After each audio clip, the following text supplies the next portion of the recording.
Figure 4 Radio. Lock it in. Lock it in. Lock it in. Lock it in. Lock it in. Figure 4 Radio. Hello everyone, welcome to Figure 4 Radio. It's the Mastermind Ollie Spring, joined today by Luke O'Mac. Hello. And we've talked in the past about the life and times of NXT and kind of how NXT is kind of grown and developed as a brand. Today we're looking at Call Ups. Yes. This is hopefully going to be part one of a multi-part series of podcasts. Yep. Because there's quite a few people to look at. I've done You've gone back to your mastermind spreadsheets, haven't you? And I've done research. I've done research, which is always good for a podcast. Yes, and yes, we've got a lot to look at. So I think I think we're going to break this into three parts. We're going to first of all look at the old, maybe the first class of NXT Call Ups. Yep. Dating all the way back to when the Shield debuted at the end of 2012. Yep. On the main roster at least. Going back 5 years. Next week we'll probably talk about what I like to call the post-Breaking Ground era. So when Tyler Breeze was called up, yep. when we saw him called up at the very end of Breaking Ground, yep. we'll look at that kind of like where it's been more prominent as far as the call-ups go. Yeah, when the call-ups became a little bit more mainstream. Yes, that's yeah, perfect. And then we'll talk about what the future holds. So the kind of the fresh ones that have only just gone up, and who we can see being called up. Yeah, no, I guess. Fair. I'm all for it. I guess things kind of kick off with the Shield. Yeah, CM Punk's bodyguards. Yes. Well, that never were. No, that would have been. Could you imagine where they could have gone though with that if they'd have stuck with it, or if CM Punk had stuck around? I would have thought it would have been like, if that would have been the case, that they had stayed as his bodyguards, it would have been Straight Edge Society Part 2. True. Oh yeah, 100%. Yeah, like they would have ended up shaving their heads and becoming weirdos. Oh, how much better? Because they kind of all look. Well, there was a time where they kind of all looked kind of the same. I think Ambrose needs to shave it. He needs to do something. In fact, we'll get onto that in a bit. When I was going through my research, I saw an old photo of Ambrose as the US champ when he had his kind of like almost like neo-Nazi, like really short, really greasy army, comb over. Yeah, and I was like, wow, I think he looks better there because now he just he doesn't give a fuck. He comes across as he wrestles like he doesn't give a fuck. Yeah, that's the problem. True, but I don't give a fuck about him, to be fair. So I think his again, we might hit on this a bit, but his character's suffered since. Yes, but yeah. Let's look at some of the stats. So I've done a lot of stats. This is all thanks to WrestlingData.com. I've spent probably longer than I should have done looking at wrestling stats. Most normal men in their 30s will trawl the internet for CD images. You trawl it for wrestling stats. I did a lot of this when I was at home at my parents' house. So looking for porn on my dad's laptop. Not really what I want to be doing. Well, you don't want to stumble across his stash. No. So yeah, no, not again. Anyway, obviously the Shield have had probably the most matches on the main roster than any NXT call up ever so far. Yep. Roman Reigns at the time that I was doing the research was on 798. Seth was 758. Dean Ambrose actually is an absolute workhorse for them. 883 matches he's had. He apparently wrestled more matches than anyone else last year. In the calendar year, Ambrose was the one that wrestled more than anyone else. I'll just clarify. I think that all the stats from WrestlingData.com do include house shows. So this is where I need to kind of put a little disclaimer at the start. This is kind of what I think I figured out from the website. As long as the website's accurate, then it's accurate. We'll go with it for now. Well, I was going to say, because in 5 years, I don't think there has been 883 episodes of Raw and SmackDown. Precisely. So, yeah. And I'm hoping that someone doesn't email and goes, actually, Dean Ambrose has only been in 882 matches. That extra one wasn't actually really a match. And I'll just, nobody do that, please. There are smarky people out there, they'll do it. No, I hope not. If I've gone to this is the level I've gone to, I hope no one has gone to an even worse level. Okay, so one of the stats I've got in front of me right now. We have got the date that they debuted on the main roster. Yep. Roughly. The month. The month. And I haven't gone into each month and then split which NXT matches were in that month. And I've just gone generally roughly for the month. Yep. I've got the number of matches they've had, the number of wins they've had, and then obviously their win percentage for both the main roster and then the NXT. Yep. Their differential. And then I've just given us both a little list of their achievements and what they've done. Yep. So we can kind of see if they've really improved if they've not improved, like in stats wise. And then because stats tell one story, but I guess our perception's another. So yes, exactly. Yeah. So Roman Reigns, Dean Ambrose, Seth Rollins in NXT under various guises. Do you know Dean Ambrose in 242 NXT matches, well NXT/FCW, he had a win percentage of 19%. He only won 47 out of his 242 matches. Which, considering how he was pushed when he came to the main roster, would make you, if you were to go based on stats, you look at it and go, oh, jobber material. Yeah, like pretty much. Yeah, and I'm hoping that's where he goes, to be fair. Yeah, I mean, again, touched on it earlier, he's just got really stale. Like, he's done, like, losing to The Miz, the IC title to The Miz was the best thing, because he just carried it around. Yeah. There was no prestige behind it or anything like that. I don't think he's in the right era. He needs to be... 2001 onwards. Yeah, he needs big gimmicks, he needs extreme spots. He needs like that kind of shock factor, and he can't do that in this era. I've got a theory that I think he's just waiting for his contract to run, and then he'll go Ring of Honor or somewhere else where they'll give him a little bit more creative. But then control over his own character. But then he's so huge. This is the thing. Like, you think the amount of money he must be earning. There's no way you'll just be sitting there going, true. And you're banging Renee Young. Married to Renee Young. Is it what? Not even banging. Are they married? Yeah, they got legit. Legit. Fuck. Yeah. Okay, so you're married to Renee Young. So I mean, to be fair, yeah. So essentially, I could be in the worst job in the world, and if I got to go to work with her every day, I'd be quite happy with it. But to be honest, equality and women's equal rights and stuff. Why doesn't she just bring in the paycheck from WWE and he'd go and enjoy himself on the indies? He could. Yeah, I mean, but it depends. He might just be that guy that just never shows much enthusiasm for anything. But well, his Stone Cold podcast kind of showed that. Yeah, because that was... It was monotonal drivel. I heard it. I've gone back and listened to his Colt Cabana one. Same thing again. He was just like, yeah, so stuff. Was that the one with him and Jeff Hardy? No. With Dean Ambrose. With Dean Ambrose. Yeah, there was a Dean Ambrose, Jeff Hardy, and three of them. Yeah. Was it? No, it might have been Jericho actually. Anyway, one of them. Okay, I don't listen to Jericho's. One of them actually had both Dean Ambrose and Jeff Hardy on it. Now, that sounds like shit. Jeff, when you get Jeff on a subject he enjoys, he comes out a little bit. And his voice changes. He gets excited. But if you're just talking to him normally. Hi, I'm Jeff Hardy. And then if you put him next to Ambrose, it's like, hi, I'm Ambrose. Oh, God, it just sounds horrible. The most monotone. Sounds horrible. Yeah, made my ears bleed. It got to a point, it's like, I've got 25 minutes left to listen to it, but I'm saving it for when I'm that desperate that I need stuff to listen to. Like, I can't bring myself to do it. When you need, like, lulling off to sleep. Yes. So, yeah, we'll stick with Dean Ambrose. In NXT, his achievements were none. Yes. Obviously, with a win percentage of 19%, that doesn't surprise me. Since he's been called up to the main roster, he held the US Championship for a total of 351 days. He's been IC champion twice, 64 and 152 days, coming up to 216 in total. He was World Heavyweight Champion for 84 days, and he was Mr. Money in the Bank 2016. That is quite a long... For less than 2 hours. Yeah, that was it. Precisely. Yeah. US Championship over 350 days. I think IC over 200 days total. World Heavyweight coming up to 100 days. That's quite... actually, looking at his win rate, pardon me, out of 883 matches, he's won 62% of them, which is a differential of plus 43%.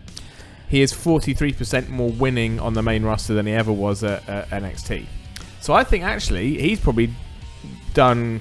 Looking at all three of them, he's probably out of those three. So out of the three of the Shield, Roman Reigns, Seth Rollins, and Ambrose.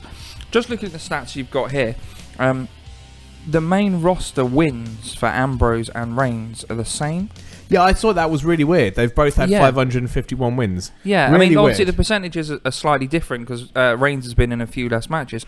But that kind of puts into perspective this whole kind of, they're shoving Reigns down our throats. Actually, he's been in less matches. But you know, I guess it's this is what I'm saying. The stats tell you one thing, but obviously Roman Reigns has been in more high profile matches and more high profile spots. Easy for me to say. We'll just have a quick look at the other stats between the Shields. So pre WWE main roster, Seth Rollins was the FCW Heavyweight Champion for 114 days. He was FCW Tag Champ for 48 days. There was a thing called the FCW 15 Championship, which he held for 252 days. That sounded really interesting. Basically, every match was a 15-minute Iron Man match. Oh, awesome. 15 minutes, most pinfalls or submissions, and that's the win. I like that idea. In 15 minutes. Obviously, really if it's good. a draw, the champion retains. I like that sounded quite idea. interesting. And he was also, of course, NXT champion. I think the first NXT champion. Held that for 133 days. Main roster, he's been tag champ with Roman for 148. US champ for a month when he broke John Cena's nose. He's been world heavyweight champion twice. One for 220 days and one that he lost the stake because he won it. He beat Roman for it, and then Dean Ambrose cashed in straight away. And he was also Mr. Money in the Bank 2014. Pre-main roster, Seth Rollins was 104 over 155 matches, so that's 67. Main roster, now this I had to go and double check. Out of 758 matches, he's only won 279, so that's a 37% win ratio. Seth Rollins is now the jobber on there, so that's an overall differential. He's gone down 30%. Yeah, like you said, the stats tell a completely different story to how it's perceived. Because I always just remember his world heavyweight title run and things like that, and it was 220 days, which was cool. But as I say, 37% win ratio. It's weird. Loss ratio. I'm almost certain that that website, that WrestlingData.com, has got it wrong. But I went back and I double checked all the stats, and I added it all up, and that's his main roster percentage. Yeah, I suppose obviously the wins and losses are taken into account, tag matches. And everything. Things like everything. So, yeah. I suppose he's not always the one getting the pin, but that does seem like a really low win percentage. It's crazy, isn't it? For someone that's so, yeah. You know, he's top of the card still. And this is the interesting thing, because perception and stats, it's so different. And then if we look at Roman Reigns, he was FCW Tag Champ for 28 days in NXT. I'm trying to think. I think he was Tag Champ with... Oh, no, I can't for the life of me remember. It was a really weird one. It could have been with Bo Dallas. What, in FCW? Yeah, I think he was Tag Champ with Bo Dallas. Fair enough. Or it was either that or Tyler Breeze. It was a really weird guy that he was tag team champs with. That was when he was leaky. Main roster, he's been tag champ again, 148 days. He was US champ for 106. World heavyweight champion 3 times. First one lasted no days because that was when Sheamus cashed in on him. Then it was 41 days, then 77. So he hasn't actually been world champion for as long as almost half of Seth Rollins' reign. Yeah. Which again is weird, because you think that you think how it's perceived, and he's like the big bad world champ that no one liked. But actually, Seth Rollins was world champ for almost twice as long as him. And of course, Roman won the World Rumble in 2015. But then I suppose, you know, like you said, it's that perception of Seth Rollins. He had that story. He had a storyline behind him, and you know, he was there with the Authority, and you know, it had all these kind of elements to it. Whereas what we've just been given with Reigns, and again, this is my own opinion, no one else's.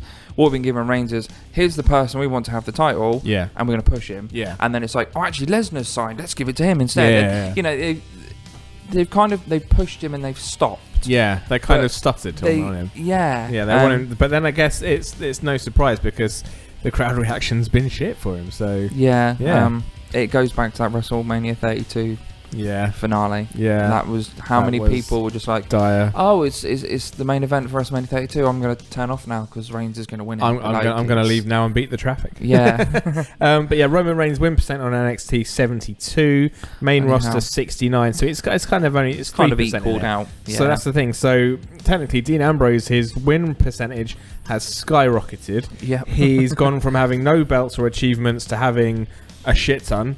Whereas Seth Rollins has gone from being the king of NXT to being a jobber to the stars. So I say his achievements have kind of leveled out. They're about fair. Roman Reigns has had more belts, but he hasn't really. I guess that's your story right there. Roman's had so many more belts and achievements without necessarily changing his win percentage. So he's been put in more prolific matches. Yeah, then just looking down at the achievements. So Seth needs the IC title, and he would have all of them. Pretty much. Or would have won all of them at some point, I should say. And Ambrose needs the tag titles, and he would have won all of them at some point. Yeah. So I think even Reigns just needs the IC title. Yeah. And he would have held all of them. So they're all a belt away from. Well, and cruiserweight maybe. Well, yeah, maybe. Yeah, we can get him all of them. And of course, Seth Rollins is the only one to be NXT champ. Yeah, that's true. Which is important. But it's interesting because, as I say, so actually Dean Ambrose is on paper done the best for himself, when in reality he's the one that I find boring as sin. He's the one that's kind of flailing in the, I don't even want to say lower mid card, but yeah, it's where he is at the moment. Seth is still main event talent, but I think the storyline he has at the minute is right now, though, isn't he? He doesn't really have. He's got like a small feud with Bray Wyatt, and that's been born out of nothing. Yeah, And then Reigns is obviously the one that's in probably one of the biggest storylines at the minute, which is Braun. Yeah. So Reigns is still up there. And around the same time as the Shield were called up, Big E made his debut to much less fanfare. This was with Ziggler and AJ, wasn't it? Yes, so he was Big E Langston still. Yeah. So his win percentage in NXT was about 62. Yeah. His current win percentage is around 58. So he's kind of gone down, but only just. Again, it's kind of level pegging and equal, isn't it?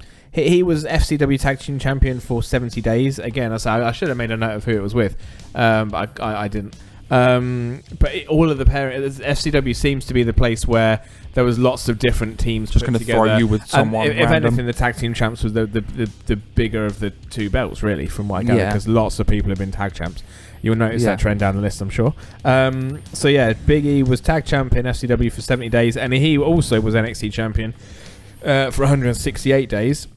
Yep. Since he got called up, he's been IC Champion. He was that for 167, and he's held the Tag Team Championships twice with the New Day, totaling a record 532 days, with one of the runs being 483 days. Which in this day and age is pretty impressive. It is insane. So what I say, it broke the record, is they are now the longest reigning Tag Team Champs ever. And actually, I think after the split from Ziggler and AJ, he kind of, I don't want to say he was directionless, because like I said, he had the IC title and whatnot, but the New Day, that's been his. That's it. Well, for all of them. Look, even Kofi. Kofi was like, he's always been there or thereabouts. Kofi's one thing was, I've got a really cool finisher, or two things, and I do a funny thing in the Royal Rumble every year. That was kind of Kofi Kingston in a way. I think for me, Kofi Kingston is the James Storm of WWE. So they just put him in a tag team with someone, and that'll be fine. Yeah. So he was in Air Boom. With Evan Bourne, he was. Who else was he with? He was in another tag team. He's been in quite a few. Yeah, and it just never clicked. And until he was put with Big E and Xavier Woods, all of a sudden, holy shit, they've come into their own. So I think Big E, he had singles championships in. Yeah. Well, in fact, he had a big singles and a big tag team championship run in NXT, and he's had a big IC run, a singles run, and a big tag run in WWE. I think leveled out. Yeah, again, I think, when the New Day do eventually split up, whenever that may be. This is the thing, I know I say this a lot, I just want to see a tag team not split up. Yeah. Or if they split up, just say, okay, we're going to go do singles, I'm going to go to this, I'll maybe have Kofi go Raw, Big E stay on SmackDown, Xavier would go to NXT. Yeah. For once, I'd like to see a tag team not break up with one of them turning heel. Yeah, no, that's fair enough. It happens with everybody. Yeah. It's just so boring now. I'm not even shocked. It gets predictable, doesn't it? Yeah. It's just a case of waiting to see which one turns heel. Why can't, if they're going to split up, if they're going to agree, guys, we've done everything we can as a tag team, let's go be singles. Just be like, okay, Kofi will be like, okay, I'm going to chase the IC belt.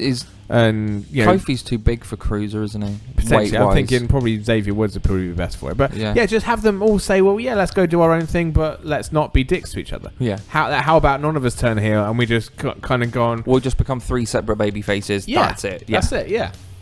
What I was going to say though was, like when the split does happen, or if it does happen, is I think Big E is still one of the, like, I know they're trying to push Big Cass at the minute. Yeah. But Big E would do that so much better. Like Big E feels like he's legitimately the biggest star. 5 or 10 years, he could be up there. Yeah. Oh, completely. I hope. Yeah. Like if he develops. I look at Big E and I think, oh my god, you must be really old. But then I think you're probably really not, mate. You're honestly, just a the big amount guy. of dates because every time I find one of these guys on WrestlingData.com, the date of birth comes up into that, and the amount of guys that I'm older than on this list is horrible. Yeah, I know, right? Horrible. and even people that you look at, like Big Cass, I'm older than him. But see, I think you're older than Big Cass. He's 7 foot tall. You can't teach that. But I look at him and I think, so you're probably about 33. No, he's 34. like 29. Yeah, but he's not at all. It's fucking crazy. Absolutely it's all crazy. the testosterone, which we as skinny men don't have. So that was kind of for that was that little pocket of call-ups. Yeah. We had to wait until July for July 2013 for the next one. So this was the Wyatt family. Yes. And this was one where there was a video packages in advance. Everyone was warned that they're coming soon. They're being called up soon. Blah blah blah. They'll be arriving soon. And this was the classic trio of Wyatt, Harper, and Rowan. So let's start at the bottom, shall we? Eric Rowan, he was only at NXT for 70 matches. He had a win percentage of 49. Isn't too bad. It's kind Not of too bad at 50-50 all. booking, isn't it? Luke Harper only had 56 matches, but he'd won 52% of those. Bray Wyatt had 266 matches. Wow. He'd been there for quite a while, but I think obviously because his lineage, his family, Yeah. I guess he just had to Rotunda walk in family. the door. Whereas I think Luke Harper did quite a good job for himself on the Indies beforehand. Yes. Built up reputation. But yeah, Bray Wyatt had exactly the same win percentage as Luke Harper at 52%.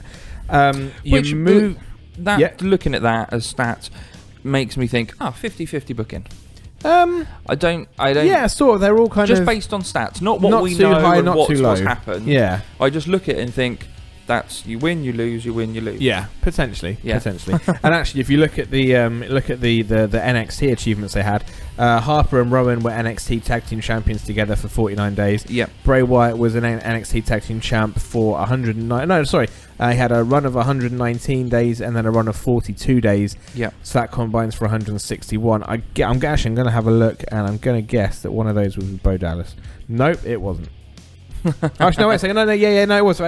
Because Bo Dallas is FCW tag. Yeah. Exactly the same figure, so it must have So been. Yeah, so they were. I think they were the Rotunda brothers or something. FCW. So yeah, so they're all tag team peeps in NXT FCW. Move them up to the main roster. So yeah, like I said, so 52, 52, and 49% win ratios. Bray Wyatt is currently on 26%.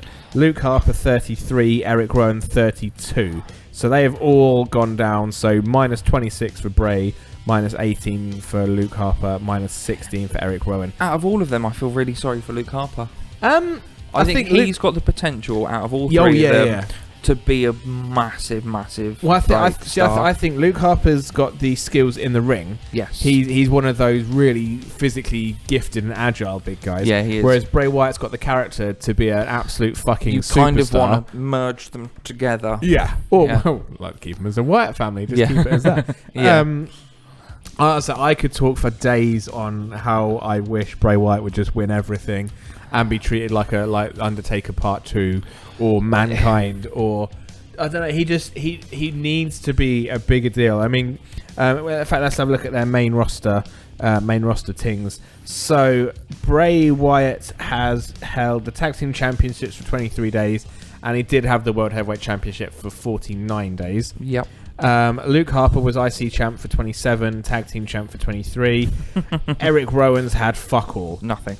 So Eric Rowan, although his he really is the black sheep of the Wyatt family. his percentage drop was the kindest as far as win ratio, but he's had nothing to show for it. Whereas Bray Wyatt had the biggest win percentage drop, but it's potentially had the most kind of gold around his waist. Yep. I don't know, but they still just get treated like an afterthought, I think, by management, and I think the problem is, and it's kind of in a way like kind of like Paul Heyman, because Paul Heyman's so good. Brock Lesnar doesn't need to show up because Bray Wyatt can talk such a good talk. Yeah, he doesn't need to win matches because he'll get himself over with his mic work. But then which is a shame. It does get really repetitive. Of he's going to come out, he's going to spout some gibberish. Here's my story. Yeah, about sheep and followers. And yeah. Blah, blah, blah, so he's going to do that. Anyway. He's going to be really creepy, and then he's going to lose, and then the next week he's going to come out and be like, I may have lost last week, and another story, and but then that he loses still holds the same. The darkness, man. Yeah, and then he loses again, and it's just like,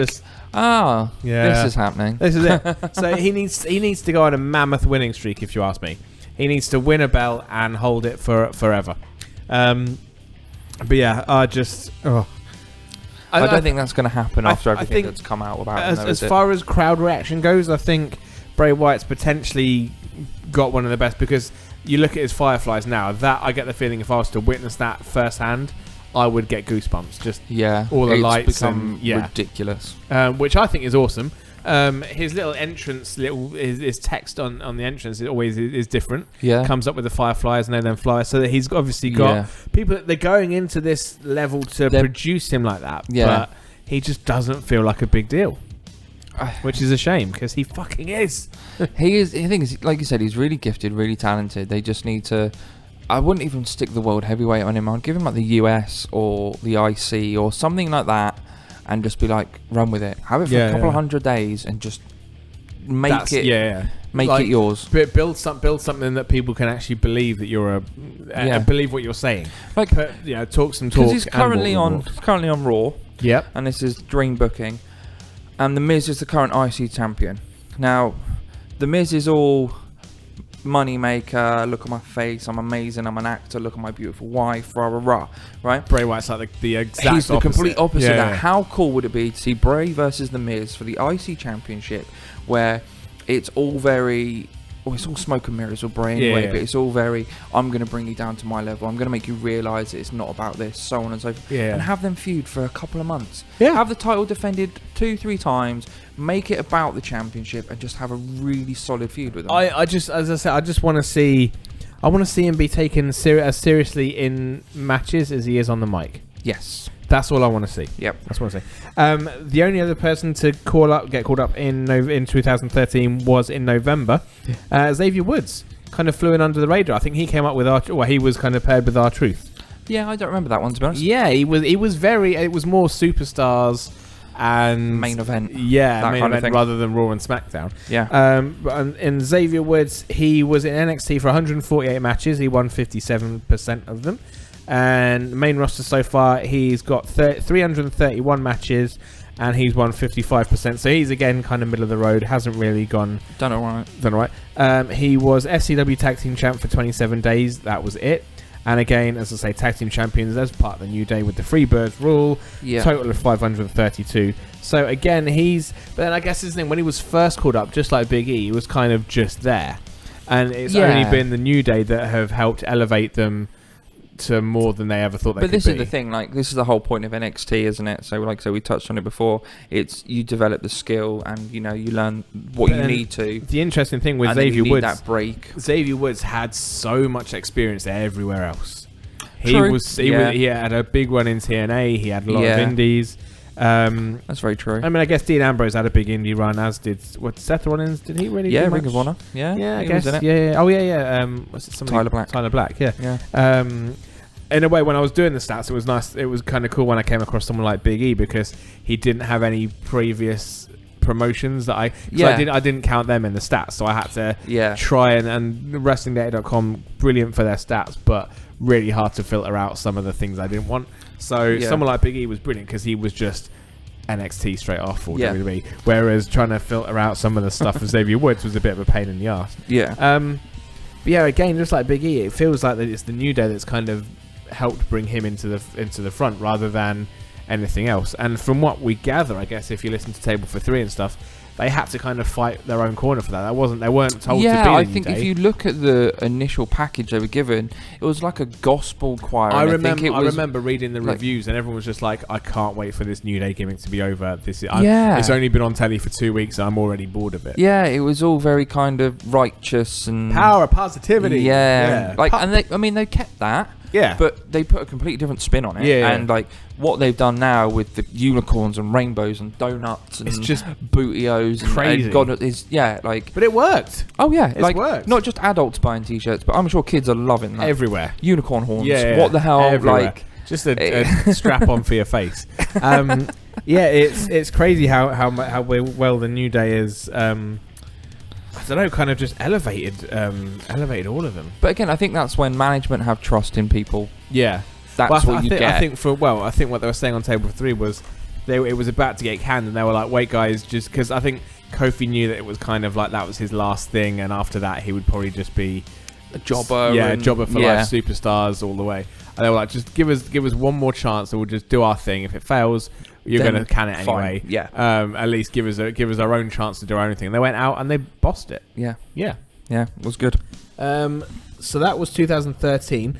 2014, it kind of picked up a little bit. So the first person in 2014 was Emma. Now this is a weird one because obviously she kind of did quite well in NXT and then got called up, and she hasn't really had us put in a solid shift as far as her. It was her. work. Was it Santino that had the stupid dance? I don't know. Oh yeah. Because she had the bubble pop in. Yeah, and that was. And I remember that being one of the first things I read about that worked in NXT, but it doesn't work so well in front of a big stage and lots of people. No, it doesn't. She hasn't won anything in NXT. She hadn't won anything in the main roster. She went from a 52 win percent in NXT to a 51 win percent on the main roster. She's just leveled out. Hasn't Yeah, she? she's not really to talk about with them. Really, No, I mean, not really. she's very talented, but I don't know what. I'm not sure if she's just been injured for ages. She was out for like 18 months or something, wasn't she? I did like her in NXT with. Actually, I think her stats might be all over the shop actually because she was called up, went down, called up, and went down. Yeah. So this one might be a complete write-off actually. But I really liked the Evil Emma in NXT. I was going to say, yeah, Evil Emma is a lot better than bubble popping, hand dancing, weird Emma. Because she kind of got over as a bit of a weirdo and kind of like Bailey Jr., Bailey Light. Just a bit of a weirdo. But then, the Evil Emma was awesome. So anyway, we can skip her. Let's talk about Rusev. Ruru. Oh, So Ruru. He was called up in April 2014. Yeah. He had an NXT win percentage of 66%, although he hasn't won anything in NXT. Yep. He's dropped down to a 47 win percent, which is minus 20%, but he has held the US title twice. 146, 126 equals 272 days. He, not so much Cesaro anymore, but he is probably one of the most underutilized. Well, he started off so promising, that undefeated US title. That year undefeated before he lost to Cena at Mania. It was all going so well, even at Mania, because he had the fucking tank. Best WrestleMania entrance ever. I don't know, the quad bike this year was pretty cool. I am obviously joking. But yeah, that was potentially one of my favorite, and that adds to the reason why that WrestleMania was it's probably my favorite of all time. Yeah, because it had the tank, and it was so overblown. Of course, it was it was larger than life, and it was taken so because no one expected Rusev to come out with it, have a big entrance. I think nobody expected it. It was Hogan Slaughter version 2. It was Cena Rusev. In a way, it was America versus the outside, and it was. But I think it just showed that, and I think that's why I thought he was going to win it, because why would they give him this crazy entrance with all these cannons going off and the fucking tank, and then have him lose? And it was just Cena wins, lol. But yeah, so he's gone down in win percentage, but he's won the US title twice. I think you can almost split his main roster run in two. He had up until Cena. Yes. Up until Cena, brilliant. Yeah. Post Cena. Yeah, I think because he's been out with injury as well. He's not back yet. I think it's kind of up until Cena was amazing. Post Cena, not great. Now we're kind of waiting for that third part I really hope injury. the next chapter is just like the first one and not the last one. I want him to go back to just being a badass monster. I would love to see Rusev come back and take on Kevin Owens for the US title again. That'd be cool. Everyone in America, like even us over here, but everyone in America has this obsession that if you're foreign and you have the US title, you don't deserve it. Yeah. And they get it's proper heel heat. Could you imagine anybody other than a Brit holding the UK Championship? No. That's it. It's weird. And this is the thing. Even if you gave it to someone as lovely as a Canadian, I'd be like, no, get the fucking hands off my title. It's still not. And that's the thing. It is kind of weird. I have more right to that than you do, because it's got the UK on it. But if they were to book the US Championship as a US only thing, then every non-American crowd would shit all over them, because they'd be like, no, I know that, but or would they? I reckon they would. Would we start USA chants when they come over here? Nah. Yeah, nah. So Rusev, his first half run brilliant, second half not so good. Yeah, I mean, again, it's 50-50 booking in my opinion. Yeah, it's true. 47% win rate. Yeah. It's kind of, the odd extra loss, but yeah. An interesting one we can talk about is Paige, because technically she's still signed to WWE. Yes, and she's obviously posted videos recently of training again, Yeah. but will she be back? Oh, I hope that this snowballs into such a big drama that it makes them a bigger star. The thing, I kind of want to see her a bit like CM Punk. I think the thing is the fact they haven't let her go yet is because obviously The Rock is filming that film about Paige's life. Is the Rock fighting her corner, or are they just doing it contractually? I'm wondering if they're waiting to the point of, okay, so release the film's film, out, let it bomb. it can do whatever. We'll keep her on for another 4 weeks, and then she's gone. Yeah, because you can't turn up at TNA or Impact, whatever it's called. But she hasn't been on camera, has she? No, but she was still backstage. Yeah. Like, I know her husband. Yeah. Like, Wow. Are they married now? Yeah. Are they married as well? This is like the wedding revelation episode of Figure 4 Radio. Jesus. Damn, you need to watch Total Bellas. I so don't. Paige's win percentage, it was 56 in NXT, 57 on the main roster. She did win the NXT Women's Championship. She held out for 308 days. She was also the first ever co-holder of both Divas and NXT Women. Yes, I think she was forced to drop it because she had the Divas. Yeah, because of that, yeah. She was the Divas for 84 days, then 35 days, which totals 119. Yeah. So, I mean, she's done all right both places, I think. And her win percentage has kind of stayed largely the same. So again, quite good booking because she was one of the best workers. But true. When she comes back, I reckon we might see a sharp drop in that win percentage. I think it's going to be the case of you piss off management. We're gonna feed you to Bailey. Here you go. Actually, no, I can see that happening. I think they're going to feed her to Dana Brooke. They're going to feed her to Nia Jax. Here's Bailey. Here's Nia. Feed her to Carmella. Yeah. She is just She's cannon fodder. She will be. That is exactly what I almost feel sorry for her. She does go back. Another interesting case, Adam Rose. You say interesting case, but was he really that interesting? Well, I did see some very interesting stats. So in NXT, he had a win percentage of 45% over 243 matches, which is crazy. That's quite a lot. He was down there for quite a lot. Is that? I think this is when he was still Leo Kruger. I think he was still playing potentially like an outback South African guy. Win percentage on the main roster was 32%, but actually his first year, as far as from May 2014 through to the end of 2014, his win percentage was something like in the 80s. Wow. He rarely lost when he first got in there. Jobbed out in his second year. I think they juiced his party gimmick and got as much out of it as quickly as possible. Do you remember the rabbit? Yeah, and then I think that's the thing. As soon as the rabbit came in, it was just like a lead balloon. Yes, like a lead balloon. But the thing is, in FCW, he was FCW Heavyweight Championship holder. It was 2 runs. He held it for 154 days, and it was another one of the cases where he won it and lost it on the same night. Right, so that counted as 0. Yeah, and then he won nothing on the main roster, but his win percentage bombed by 13%. It went down. Yeah, so he got a bit kind of beat up. And then if we go flash forward from May 2014 to July 2014, when Bo Dallas got called up. Now wait for these stats. Yeah. In NXT, he wrestled 369 matches, which I think is the most out of anybody we'll be talking about in this series. Let me just have a quick look. Most matches and by a long shot, because he was in FCW from very early on. He was in NXT from day one. So in NXT, he won 68% of his matches. He held the FCW Heavyweight Championship 3 times, totaling 132 days. Tag Team Champion for FCW twice at 161 days. With his brother? And NXT Champion for 280 days. He was basically Mr. NXT. He was. Mr. NXT. And actually his gimmick at the time was Mr. NXT. Really good. Yeah, it was... So take that onto the main roster, where he's had 420 matches. He's only won 84 of them, so that's 20%. He's won no belts or anything, so that's a drop of 48%. That's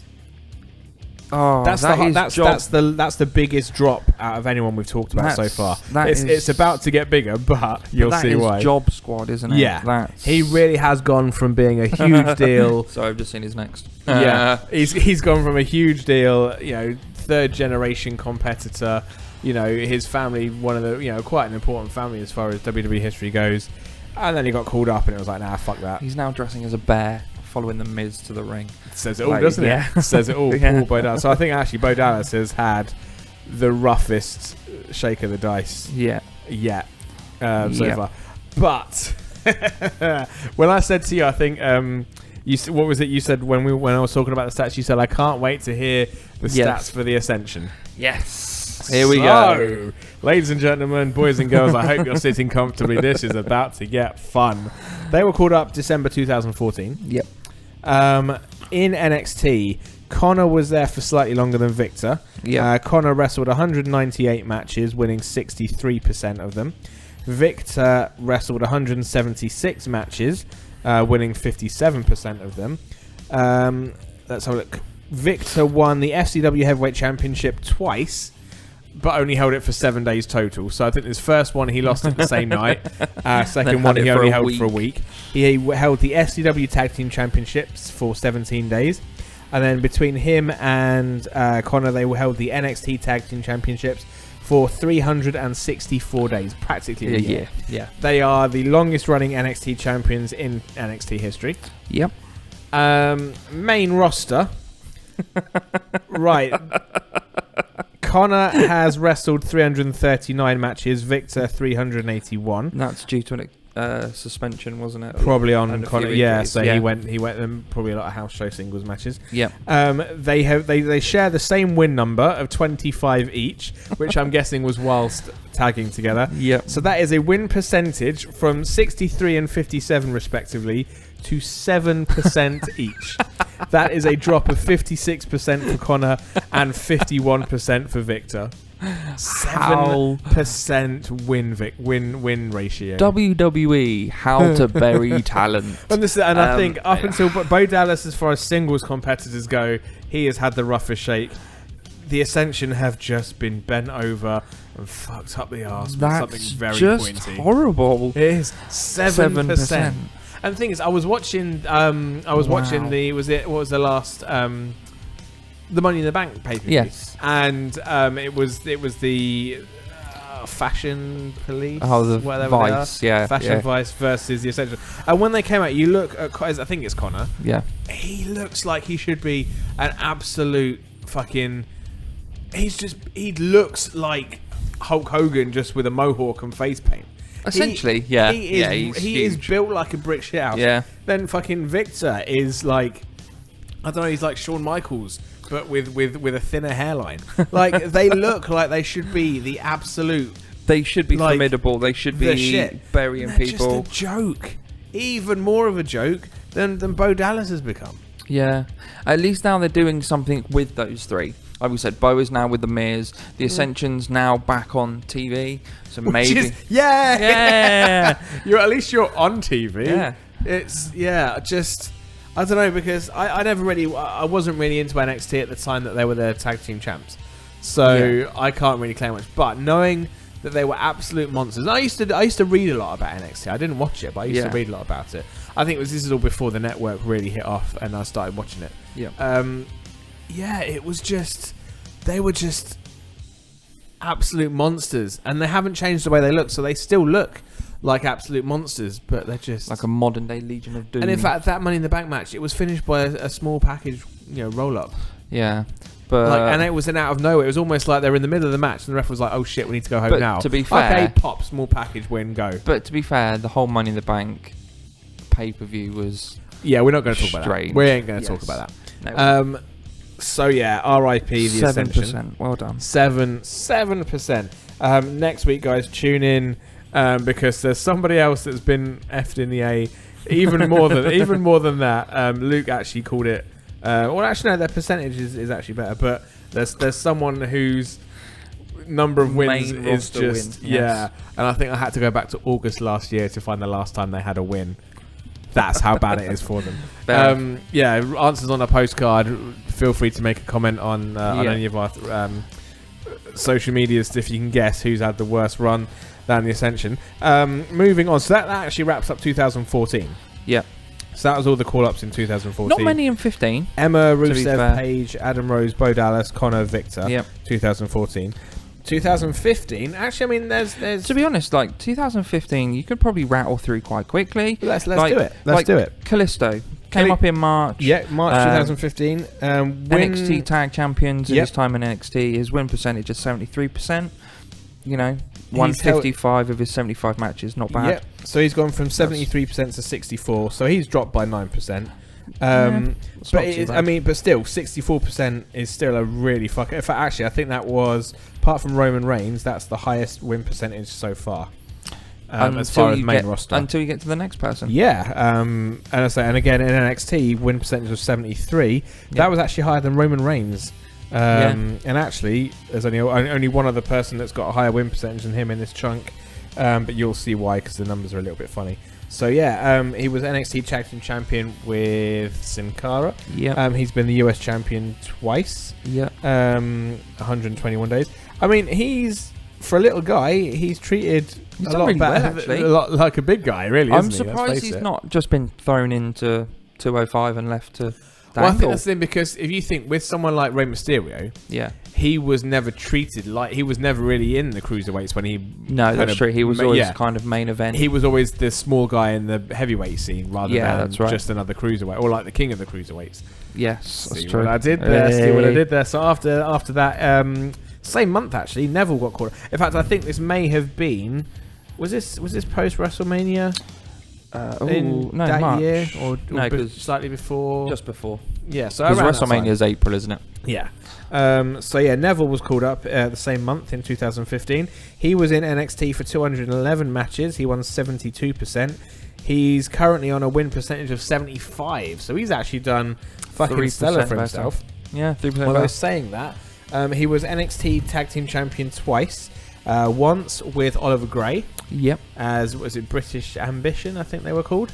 And then once with Corey Graves. Yep. Totaling 175 days. He was the NXT champion for 287 days. Yeah. And so far in the cruiserweight, he's only held the cruiserweight championship. Yep. On the main roster. He's on about 150 days at time of release, which is really good. Pretty good so far. But then at the same time, he's in a division kind of like Asuka with the NXT Women's Championship. Yeah. Who else is going to take it off him right now that'd feel credible or believable as a cruiserweight champ? That's true. I mean, they could have obviously given it to Aries, but never happened. I think they've missed the trigger on that. They have. And I think they need to build Aries up a little bit more as a character. Yeah. So he was treated like a pretty big deal when he's actually gone up. He still is a pretty big deal, like, because obviously how they're pushing because how they're pushing 205. He is 205. Yeah. So they're doing really well with him. One thing I really dig as well is the fact that he's the cruiserweight champ, but he's not winning matches just by doing flippy shit. Yeah. And using the rings of Saturn and loads of other stuff. I kind of like the really fact that it's just they are smaller and quicker than the big guys, but it doesn't mean they're just acting like flippy vanilla midgets. They're trying to wrestle as well. Yes, they are. Sense. Completely. I don't know if any smaller wrestlers that might be listening, but he's not acting like an X division guy. He's acting like a wrestler that just so happens to be holding in a different weight class. Yeah, that's it. Yeah, because like boxing or UFC, they don't do anything any different. No, it's exactly the same thing. They still punch each other in the face. Same product, just quicker and different weight classes. They dodge more. Like, more agile. I don't know. I don't watch any of that shit. Then we move on to my man Kevin Owens, who was called up in May 2015. Now he's got the biggest win percentage in NXT, but only because he was only there for 22 matches. Yes. His NXT run was fucking tiny in comparison. Yeah. So he won 19 out of 22 matches, which is a percentage of 86, but that is by far, well, actually apart from one other guy, by far the smallest NXT run, or the quickest NXT run out of anybody on this list. Main roster though, out of 406 matches, he's only won 133, so that's a win percentage of 33%. which means it's a drop of 54%. That's a bigger drop than Victor of the Ascension. Yeah, it is. But only because his win percentage in NXT was so high because he was only there for 22 matches. But then, because obviously he'd made his name on the Indies, that's it. You can't keep him there forever. Precisely. But he was NXT champion for 143 days, which is crazy to say he only had 22 matches.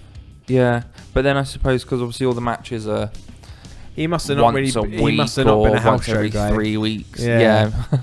Probably still. Again, I might have to double check those stats. Oh, but I suppose he held the NXT Championship after he made his debut. Yeah, he still had like when he went against Cena. As he I still said, had it. I wasn't willing to go into each month and split whether it was main roster or NXT roster. Yeah. He was still in the main eye. But then on the main roster, he's held the IC Championship twice for a total of 132 days. He was the Universal Champion for 168 days, and he's the current US Champion. His total number of days is at 88 going. So I think he's done all right considering his win percentage isn't great. Percentage is shit, but he's actually doing really well for himself as far as achievements. But then I think if you think of his win percentage and you think of how Kevin Owens has been portrayed and how he wrestles on Raw, he'll wrestle when he needs to, and then he'll go for count outs, and he doesn't care about prize fighter. Yeah, he doesn't care about getting counted out or disqualified. He's happy to be an arsehole. Next up, July 2015, we had the Women's Revolution. So Becky, Charlotte, and Sasha, all three of them called up. Very similar with their stats, though. Very similar, yes. So win percentage was Charlotte had the highest in NXT, 54%. Becky was 48, Sasha was 45. Yep. Charlotte held the NXT Women's for 258. Sasha held it for 192. Becky never had it. No. But then main roster, Charlotte's win percentage has been 59, Becky 60, and Sasha 64. So they've all gone up as far as percentage. Interestingly enough, Charlotte's had the lowest increase, which was 6%. Becky Lynch's win ratio has gone up by 12, and Sasha's gone up by 19. Yep. And of course, Becky held the SmackDown Women's title for 84 days. Charlotte has held the Divas for 196, and then Raw Women's for 246 combined. Wow. And Sasha's held the Divas, the Women's for 74 days combined. That's over three different runs. So I think while some of Charlotte's stats are the lowest out of all of them, in fact, she's got the lowest percentage increase and the lowest win percentage on the main roster. But look at her title. Her title things massively outweigh both of them. She's still the best women's wrestler on the roster, in my opinion. And if actually recently on Twittergram, you asked everyone, is Sasha now what happened to the boss? Yes. Because she was the boss in NXT. She was. And I felt really stupid because the day I put it out, I hadn't seen Raw. And Raw that night, she won the first ever women's gauntlet match. Okay. So she's obviously the number one contender to go against Alexa Bliss. But then that's a match I'm going to have to watch with a cushion on my lap. But then I still think to myself, okay, you can push her now, but she's been dancing around 205 for the last 2-3 months. Yeah. And, she's just. I didn't get that whole mixed tag thing at stupid. Yeah. That was a bit weird. I think she just hasn't lived up to this moniker of being the boss. Yeah, she definitely was in NXT though. Completely. Yeah. And I think she came out in like the armored cars, and she looked like a boss. Them not pulling the trigger on her turning heel on Bayley. That was possibly the most detrimental thing that. And I almost get the feeling they only didn't pull the trigger because they didn't want to admit that was such a cool thing on. They didn't want to repeat what happened on NXT. They wanted to try and be original. And also, I think maybe it was kind of what everyone's expecting. This, let's not do it. And I guess at the same time, it's almost like they almost don't want to give credit. Well, the thing is, it happened on NXT because it was fucking good. Yes. And I think they just need to swallow their pride and, well, like you say, it might be too late. There's still, and obviously it goes back to the Money in the Bank women's match itself, but there's still this whole kind of underlining thing of as much as there's a Divas or Women's Revolution or whatever the fuck you want to call it. It's dead right now, isn't it? It's still run by men that are gone, Oh, they're women. Yeah. They wear bra and panties. That's the match they're having. It's not run by it's someone that has the foresight to go, well, why can't they wrestle as good as the men? Yeah. Like obviously it's got so much better, and I'm not saying every writer is like that, but there is still an underlining thing of, oh yeah, they're still not as good. Yeah. I think in a way, as far as perception goes, I feel Becky's probably had the biggest increase because she was never that big a deal on NXT, and I think she now feels more credible because she's had that first SmackDown Women's title run. But then at the same time, as far as the character, it's just everybody just seems to betray her and she just takes it. Yeah, unless they build that into a storyline where she snaps, goes full-blown heel and starts breaking arms. Or full-blown anti-hero and just doesn't trust anybody, but it's still that... She doesn't rip on the crowd, but she rips on the wrestlers. Yeah, anti-hero could work. Maybe like a bit of a Steve Austin, just like, I'm not going to trust anybody, I'm going to break your arm regardless. Yeah. Like, I don't give a fuck. Don't give a rat's ass. Cool. There's only one other person called up before Tyler Breeze in 2015, and this is an interesting one. This is where the stats are fucked. So this man had 6 matches in NXT. Yep. He won 6 of them. Yep. He's gone on to have 228 matches on the main roster. He's only won 54% of them. But again, this is another guy who's had his main run's been split in 2, kind of like Rusev. So he's been like the opposite of Rusev. He won nothing in NXT in his 6 matches. He's won nothing on the main roster yet. We are talking about Braun Strowman. Yes. So he had a 100% win record in NXT. But that's because I think he had 6 maybe house show matches. Yeah, I don't think he was ever on NXT TV. I don't recall him ever being on TV. I think he just wrestled. He probably wrestled 6 house shows just to get the feel for it. Just as it was like before they took him up and said, "Here, stay with Wyatt, Rowan, and Harper." Yeah. Just and stick around with them for a bit. Some of his matches. When he was still very I think there was a match where it was the Wyatts and it was the Wyatts versus the Dudleys and Tommy Dreamer and Rhino. Yes. Braun Strowman in that match was absolutely abysmal. It was bad, and you could see Bully Ray was having to sell for this guy, and he didn't know when to swing whatever he was holding, and it looked horrible as fuck. But then you split it in half for Braun Strowman. His first half run, green as fuck, wasn't ready. Yeah. Second half, as soon as they broke him apart, and actually started booking him like the monster he is, having those squash matches and building him in the way they have, it fucking works. He's the best thing on Raw. Yeah. Because the thing is, he can talk. I listened to his podcast with Steve Austin, and he said, "I've always been a talker. I could talk the back legs off a donkey." Yeah. I think it's that thing though of like you said, he was green as fuck when he started, and had he had a bigger run in NXT, he probably would have come up more polished. But to see his transformation and how quickly he picks stuff up and how quickly he learns, and like his willingness to want to do these things, I can't fault him at all. Yeah. I think he's one of the best things in wrestling. I'm kind of glad that his recent injury hasn't completely fucked up his momentum. I think whole thing behind them saying, "Oh, he's going to be out for 6 months," was because they know it was keyhole surgery. He'll be back in like 4 weeks. And they can build him as this. Because the thing is, when they said 6 months, I was like, I was like, oh fuck. Because it's a Survivor Series who's come back. That's it. But he had that momentum that. It is almost like a wheel turning, and when you stop pedaling a wheel, it's eventually going to slow down and stop. Of course it is. And then you need to start that pedaling up again. And I think they caught it just at the right time, because the simple fact that Roman had this huge announcement for SummerSlam, and it was interrupted because he came out with an ambulance and was like, "I'm not done with you." By the way, BT Dub, hey you guys. And that's the thing, I'm actually really looking forward to this ambulance match. And I think Great Balls of Fire is shaping up to be a very interesting show, even if it is just a 2-match card. And as stupid as the name is. As stupid as the name is. Oh yeah, and the logo that looks like a cock. Yeah. I think have they changed it now though? It did look I think they are did still look like testes. I think it is still testes and shaft. Idiots. So that kind of wraps up our first half. That's the class of 2012 through to 2015. Please let us know what you think. I mean, do you miss the old Ascension? Do you wish Bo Dallas would be able to get some more of his family rub? and regain some of his NXT status. Who's your favourite member of the Shield?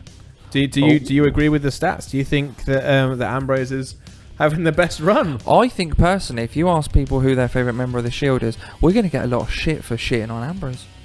I don't care. I think a lot of people like him. Well, a lot of people need to watch more Kevin Owens matches. And on that note. On that note, if you don't already follow us on Facebook, facebook.com/Figure4Radio. Yep. Luke, you do the Twitter and the Instagramming. Twitter. Twitter.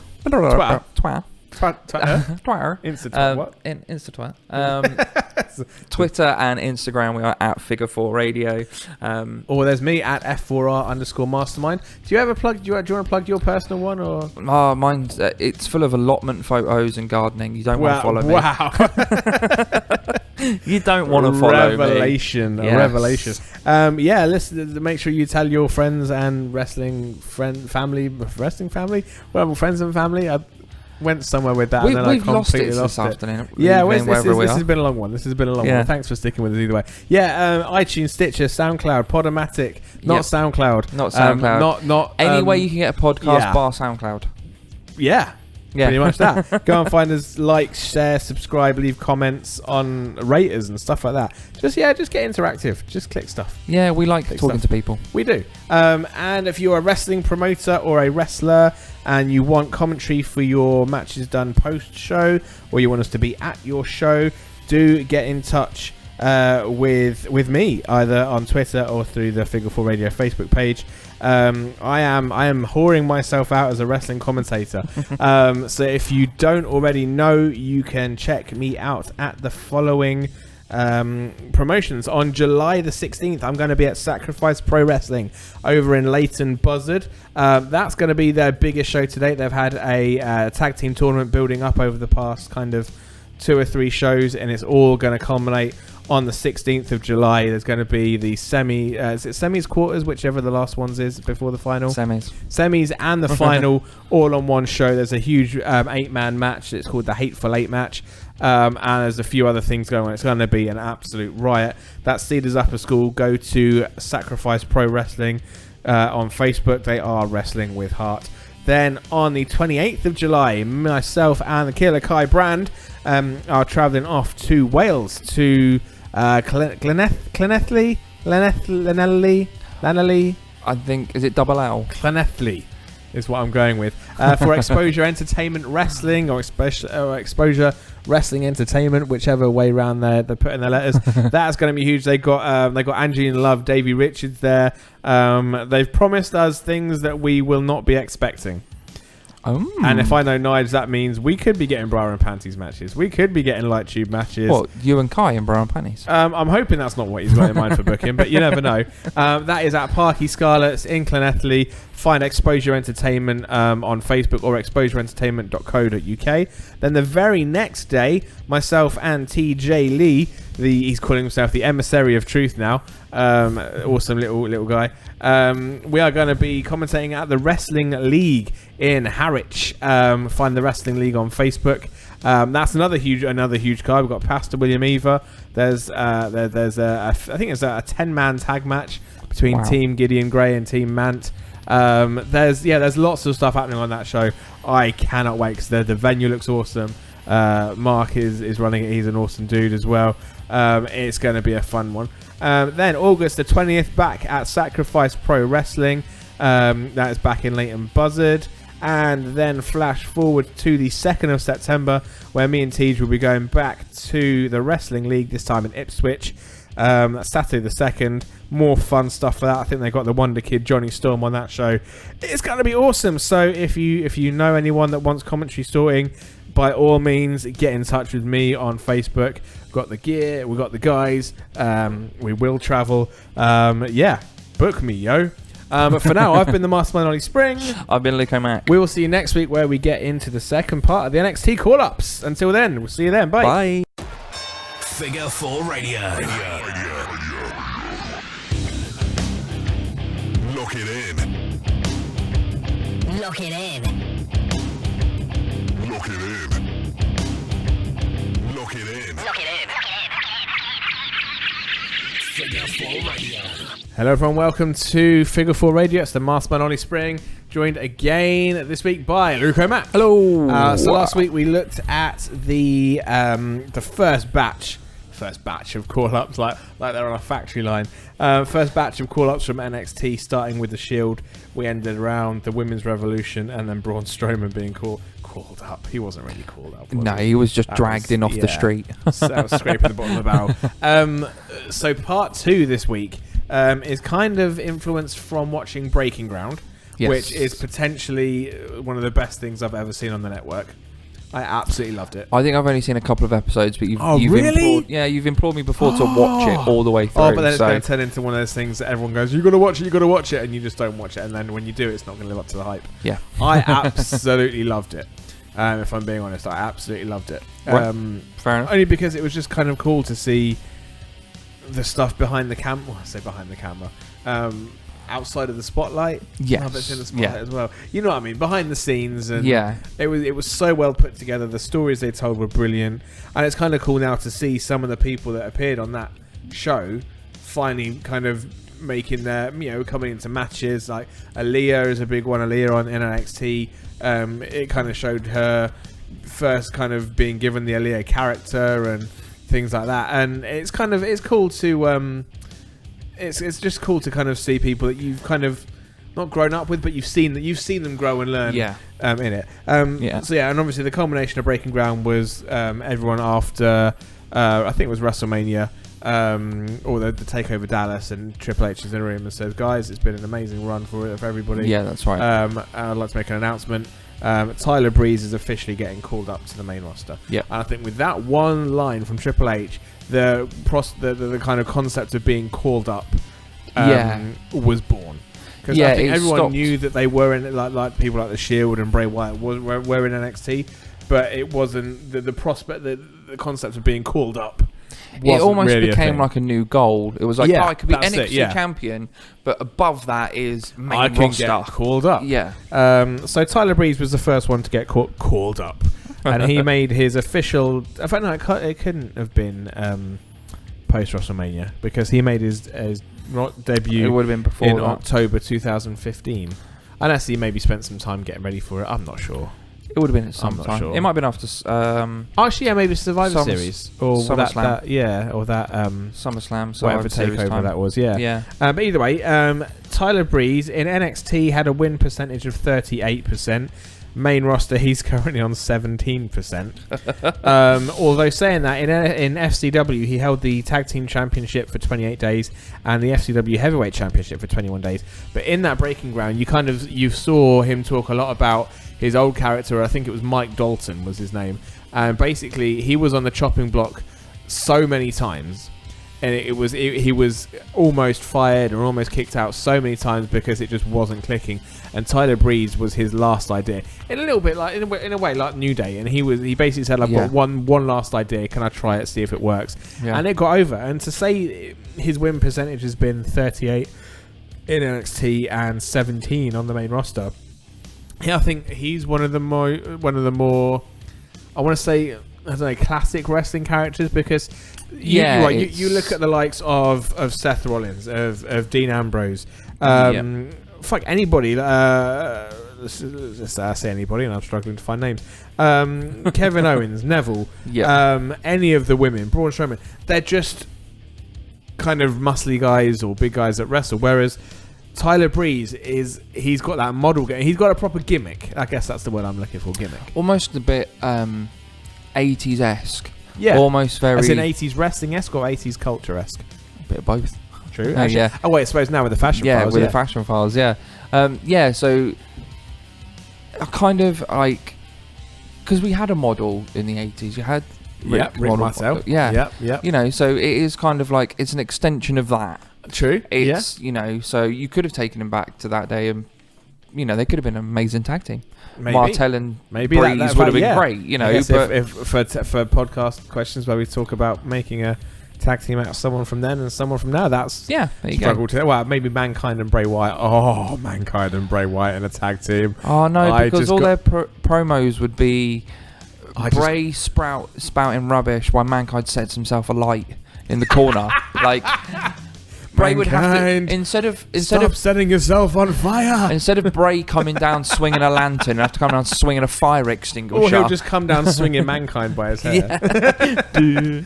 But yeah, anyway, back on track. So yeah, I think Tyler Breeze was always a bit of a jobber in NXT, and he's a bit of a jobber now. But I just love his gimmick. I do. I love his gimmick, and I think actually the match that they had against the Usos at a pay-per-view recently, where he came out as the janitor and then he was the old lady. The funniest Honestly, thing. I haven't laughed that much at a WWE match almost ever, if I'm being honest. That was really funny. I like when he was rolling from corner to corner to avoid the splashes. Yes. Like, I was it was so simple. It was just... I loved it. Like, yeah, okay, they lost, but it was just a simple thing of, like, when he came in after being the janitor and he was the old woman and he flashed one of the Usos. Yeah, and it was just... The whole storytelling was great. Because this is the thing. I think we look. I know we're looking at win percentages, but I think one thing that always gets lost is wrestling is entertainment. Yeah, exactly. And there's a lot of people that take wrestling so seriously, so they learn how to actually fight.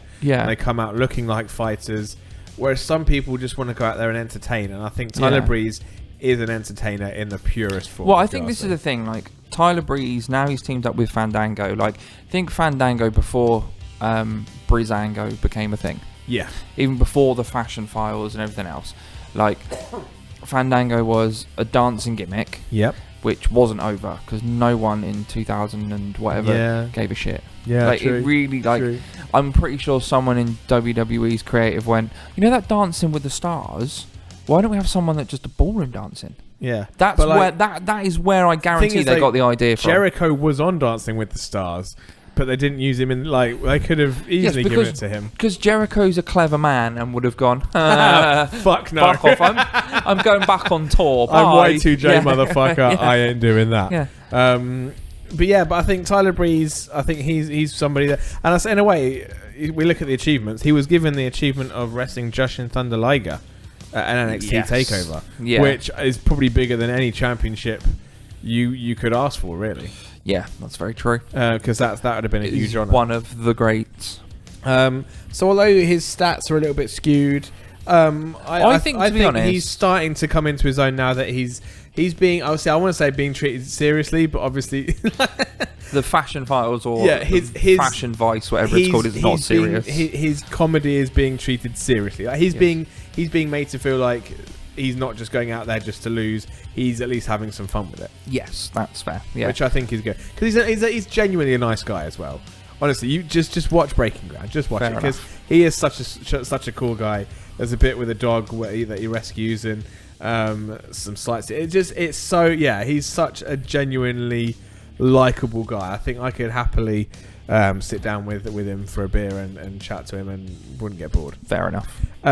After Tyler Breeze, so that was 2000. That actually is the last one of 2015. Okay. 2016, during the kind of WrestleMania hype and that kind of madness that was happening, there's a big chunk, and I think we can probably include Sami Zayn in this, even though he technically debuted before a little bit earlier. Yeah. Because I guess he came out. He was at NXT Takeover Dallas, and he was also in the ladder match at WrestleMania. Because he had the match with Nakamura. That's it. And then the following the night, next day went and had that insane ladder match. Yep. So we've got Sami Zayn. He came in with a win percentage from NXT at 52%. Currently on 57%, so he's gone up. That surprises me. True. Because everyone says that Sami looks better losing. I always, and this is the thing, you almost get a bigger pop out of me when Sami loses. Yeah. And this is coming from a Sami Zayn fan. Yeah. Because it's the losses that give him his character. Yes. It's because it's how he reacts after each loss, because he looks heartbroken. He doesn't just roll out the ring and then walk away. Up the ramp. Yeah. You always get a shot of him looking heartbroken. He's always sat in the corner. Yeah. Looking dejected. And that's the thing, and that's what buys me in. He was the NXT champion for 62 days. He's yet to win anything on the main roster. I get the feeling... But that will happen. It fucking better. It will. I can't imagine, better. maybe not the big one. His NXT championship win was just booked perfectly because he had so many chances and he failed, and there were so many people that had to go at him like Cesaro. And he goes, Sammy, you can never win the big one. But when he won it, and it was, and have you seen the match with him against Neville? Yeah. And like he almost used the belt as a weapon, and he was kind of toying with doing it the right way or the wrong way, and he went, and it was just perfect. No, when the whole story and Sammy's story in NXT was potentially the thing that put NXT on the map. I think the thing is, like, when he finally wins a championship on the main roster, where I don't think the first one he wins will be the big one. Oh no, of course not. I think it will be the IC or the I think US. Whichever one he wins, he's going to make credible, because when he's holding whatever belt he wins, you're going to see in his eyes that thing that he's holding is the world right there. Yes, that is, and I think he'll keep it for a long time. I hope so. I can see him having a really solid run as US or even the IC. If he gets drafted back to Raw, then yeah. And I mean, in theory, hell, if you want what we were talking about last week with Kevin Owens, have him lose to Rusev, maybe turn Kevin Owens' face, have him team up with Sami Zayn, maybe put them in a tag team. Yeah, instead of having, they've been tag team champions. In PWG and stuff, we know they work together against each other. Yeah, so stick them in a tag team, and that would be nice. Them versus American Alpha could work really well. Oh, dude, stop giving me wrestling bonus. Jeez. Sorry, my mind's gone into like creative overdrive. Just like, no, I need to focus on the podcast. Stop fantasy booking. So far, you've come up with Rick the Model Martel with Tyler Breeze in a tag team, and now we've got Kevin Owens and Sami Zayn versus American Alpha. Yeah. Oh, that's like birthday and then Christmas. Okay, so we were talking about the Ascension last week.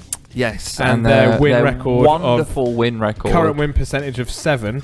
And I remember saying on Facebook, there's only one person that's currently got a worse main roster win percentage. You smashed it out of the park. First answer you gave me was Aiden English. How? Okay, so the poor, the Vaudevillains, in the same vein as the Ascension. Really good on NXT. They were NXT champions, not as long as the Ascension though. No. For 61 days each. So Aiden English was there for a lot longer. So he had 275 matches. Singing gimmick, didn't he? Which he's kind of relapsed into now, because I guess that's all he knows. Actually, random thing I learned, I said I didn't know this. Do you know who Aiden English is married to? No. His father-in-law. Yeah. If he was still alive, this is 100% true. Aiden English's father-in-law is Eddie Guerrero.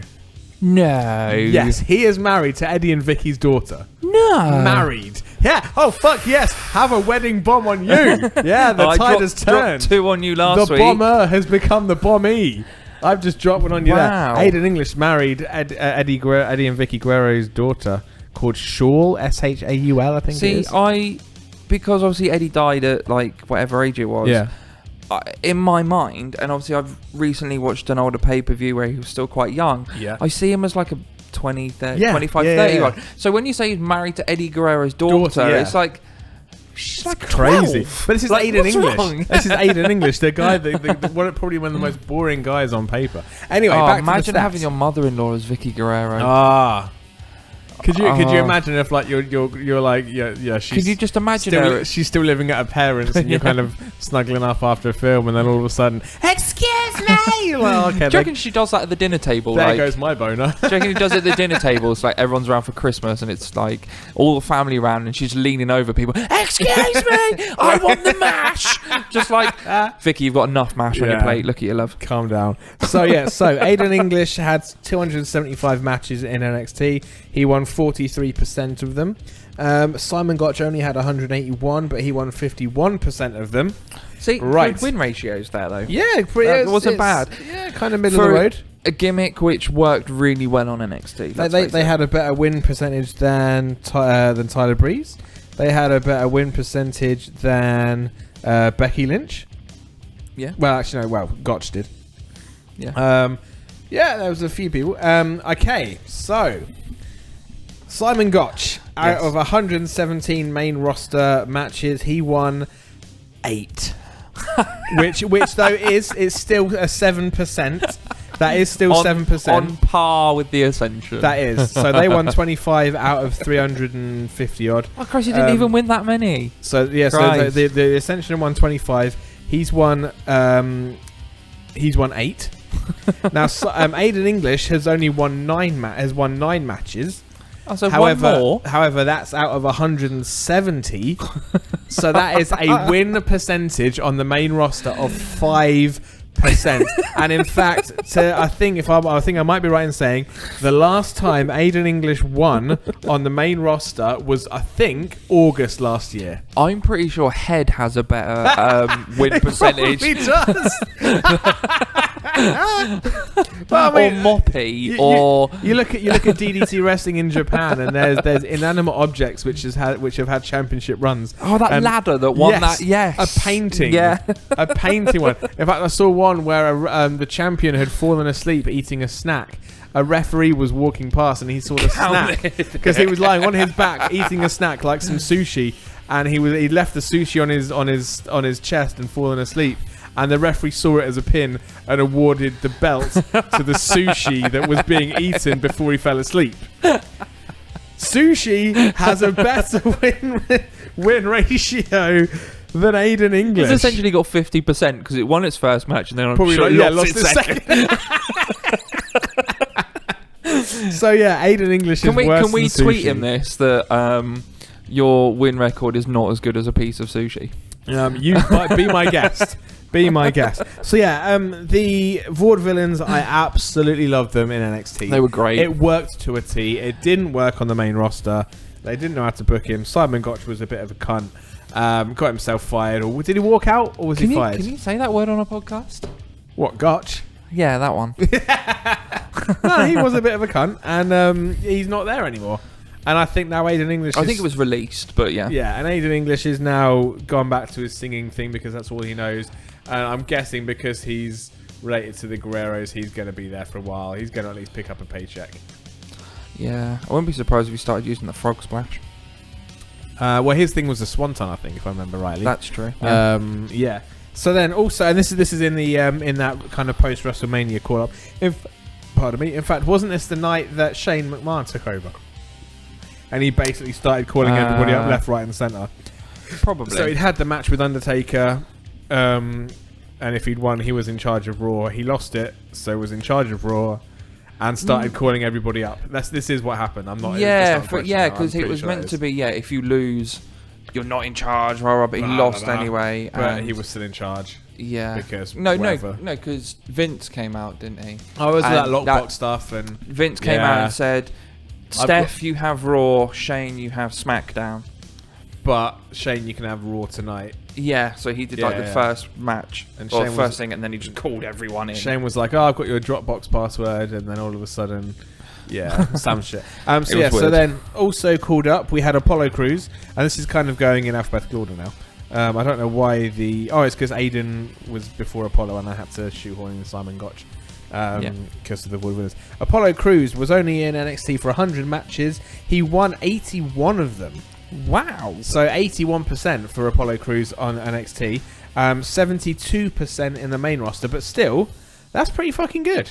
That's all right, considering... He's dropped 9%, but he's still on a 72% win streak. It sounds really bad. It's really bad. I forgot who he was the other week. Is that guy in the Titus brand? Yes, that is exactly what I was talking to the half, and I was like, you know Titus O'Neil, the tall guy, and she was like, yeah. She's like, who's the other guy that's with him? Oh my god. Honestly, I couldn't even think of his name. I honestly couldn't even think of his name. I think he got called up too quickly because I don't think he really developed much character, and I still don't think he's got much. He's just smiley wrestling guy. He's smiley generic wrestler. Yeah. Generic little jumpy flippy guy that can do a standing splash. He's when you hit random on create a character and it turns out all right, and you just go, I can't be asked to change it. That'll do. That's what he is.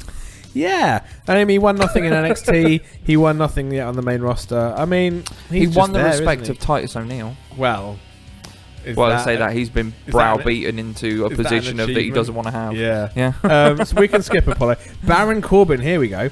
Win ratio on NXT of 54%. Yeah. 56% on the main roster. Yeah. He's gone from winning nothing in NXT to winning the Andre the Giant Memorial Battle. The Dre. In 2016, and he is currently Mr. Money in the Bank in 2017. Yeah, I think he's having because I liked him in NXT. I remember when his matches and the crowd would count along in seconds until the match was over because it was all squashes. I think he's brilliant. I think he's a heel, but there's nothing to like about him. So he's a really good heel.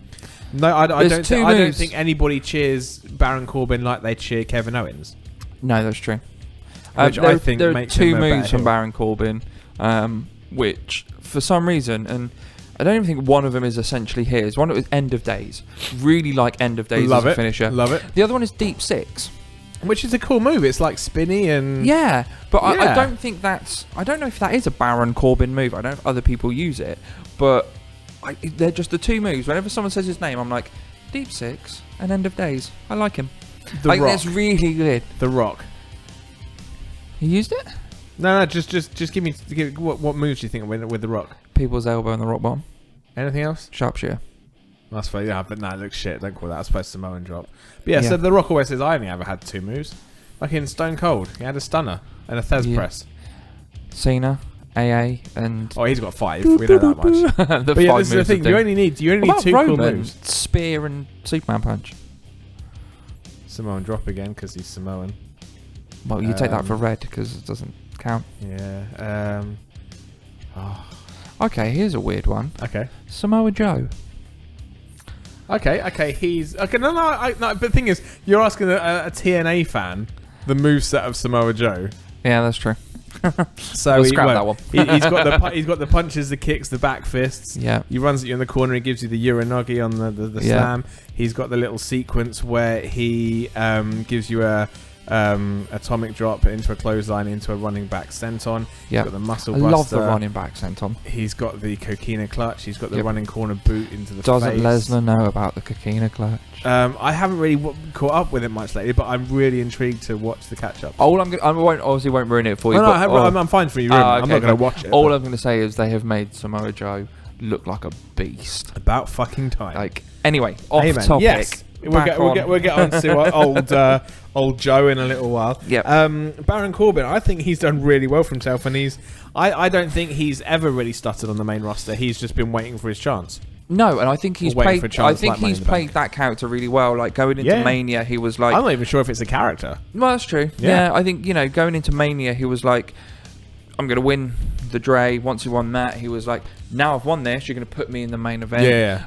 That's all he needed, wasn't it? I think it was more management that were going, well, yeah, we've pushed him this far. Do we? Don't we? Yeah. And then giving him Money in the Bank, I think that's it. I'll say it again. Go and watch Breaking Ground because you see a lot about Baron Corbin in that as well. Yeah. And he is the lone wolf. Yeah. He goes out on his own quite a lot. He's quite does he sit on swings in the dark on his own? Not quite. But that's swinging. I don't like people. Watch it, you'll see. The only other people that were called up in that time was Enzo and Cass.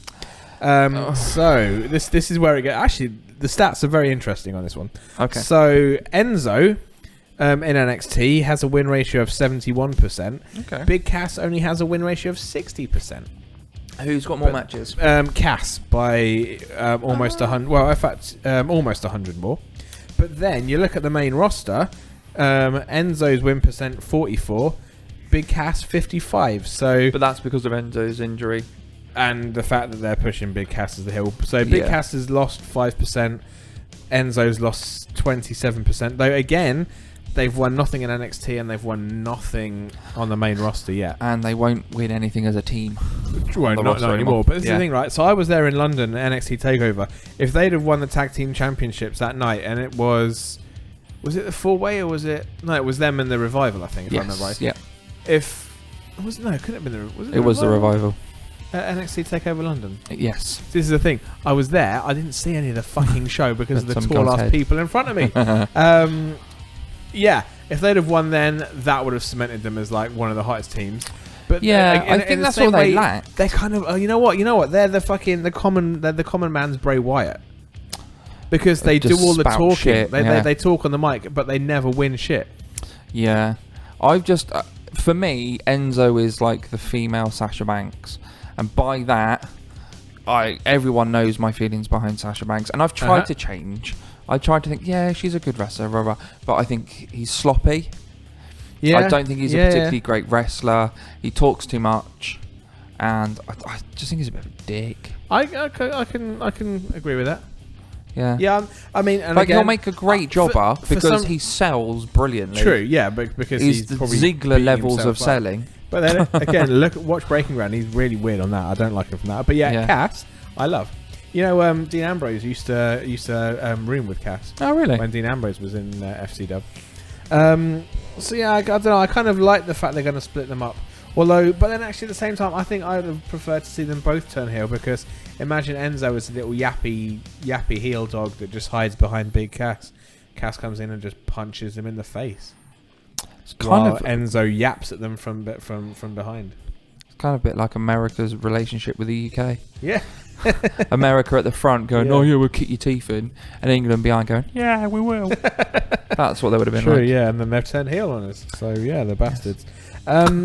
Next person was May. Trouble turned heel on his own mother. Well, yeah. Anyway, Dana Brooke was called up May 2016. Before Bailey. Before Bailey, yeah. Another person that I thought was way too early. Way too green. She went from a 33% win ratio in NXT down to 21 on the main roster.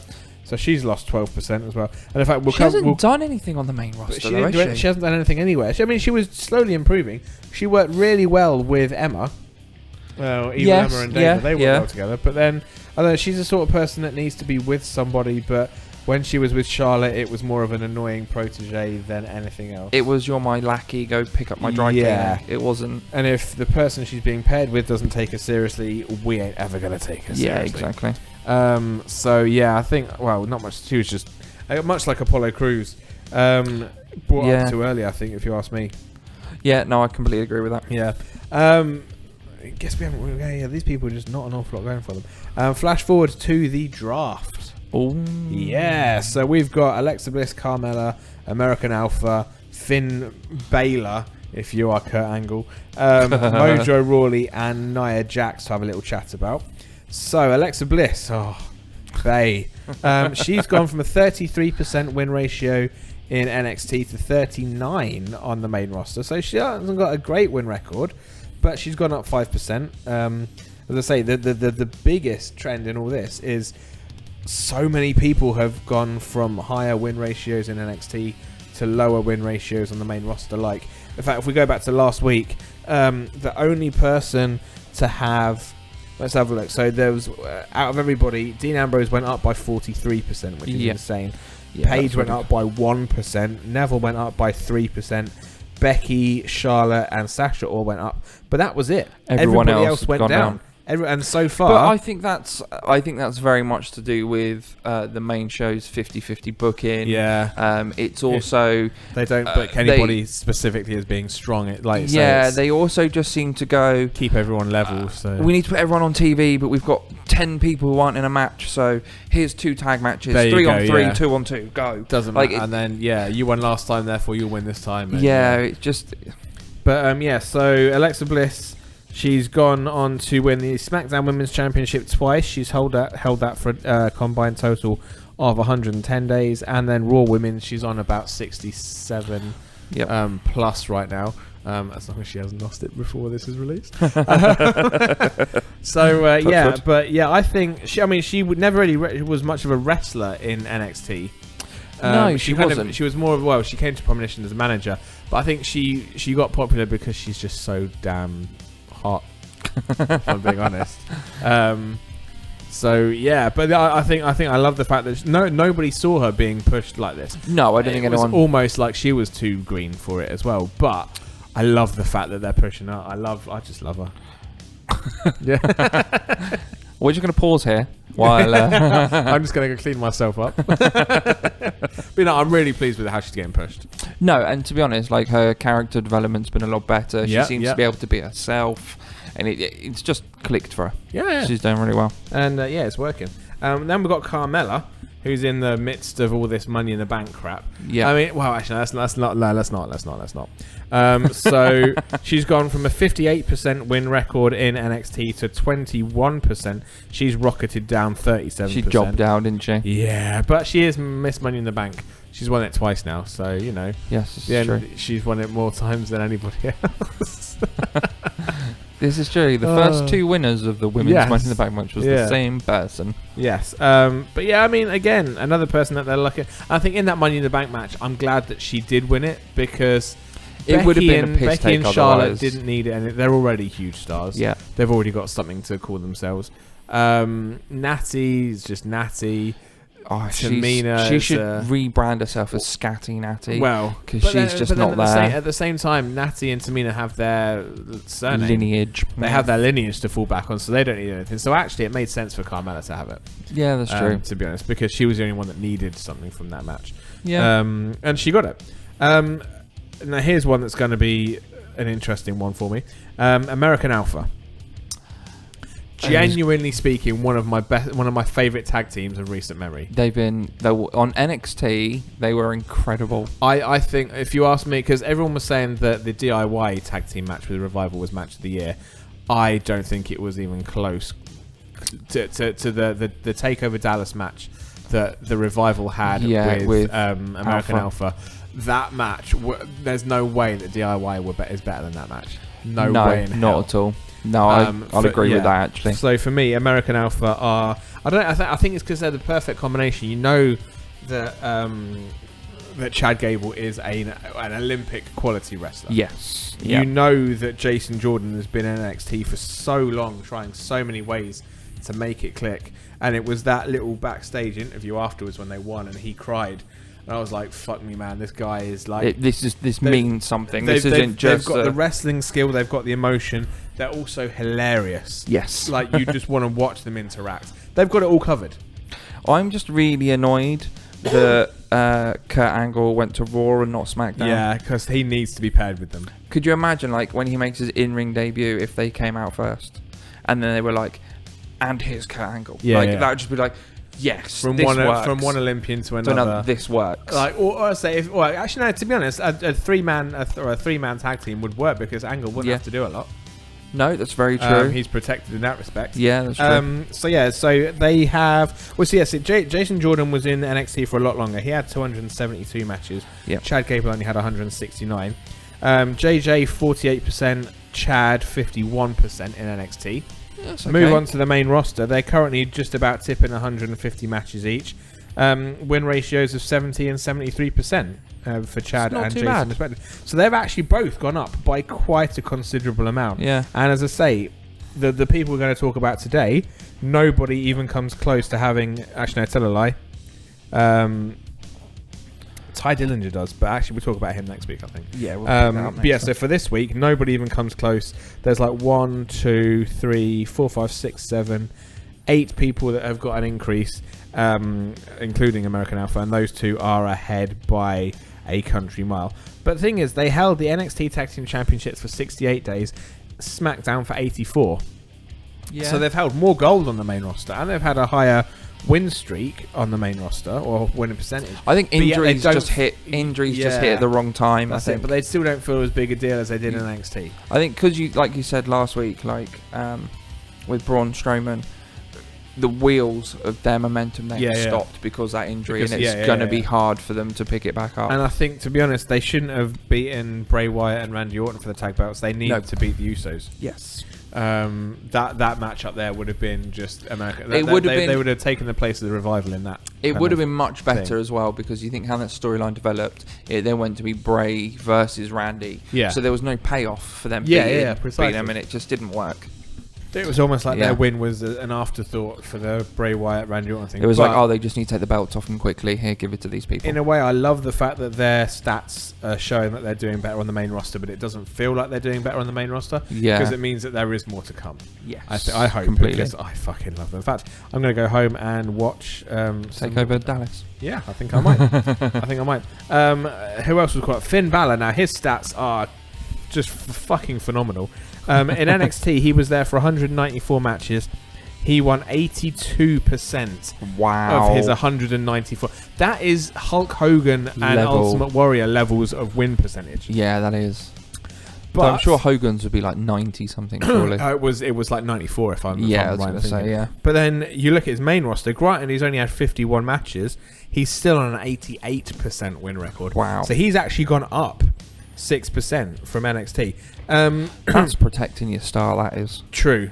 But as far as his achievements, NXT champion for 292 days, and he won the 2015 Dusty Classic with Samoa Joe. Yes. Yeah. So far, he's only been Universal Champion for a day. For a day. But could you imagine what I would love to know what they had in mind for him if he hadn't have had to drop it. Because obviously since then Kevin Owens went on to have it. Was the plan to have Finn Balor lose it to Goldberg? Fucking hell. Or was it always going to be Finn and Brock? Like, was Goldust brought in because Finn Balor was injured?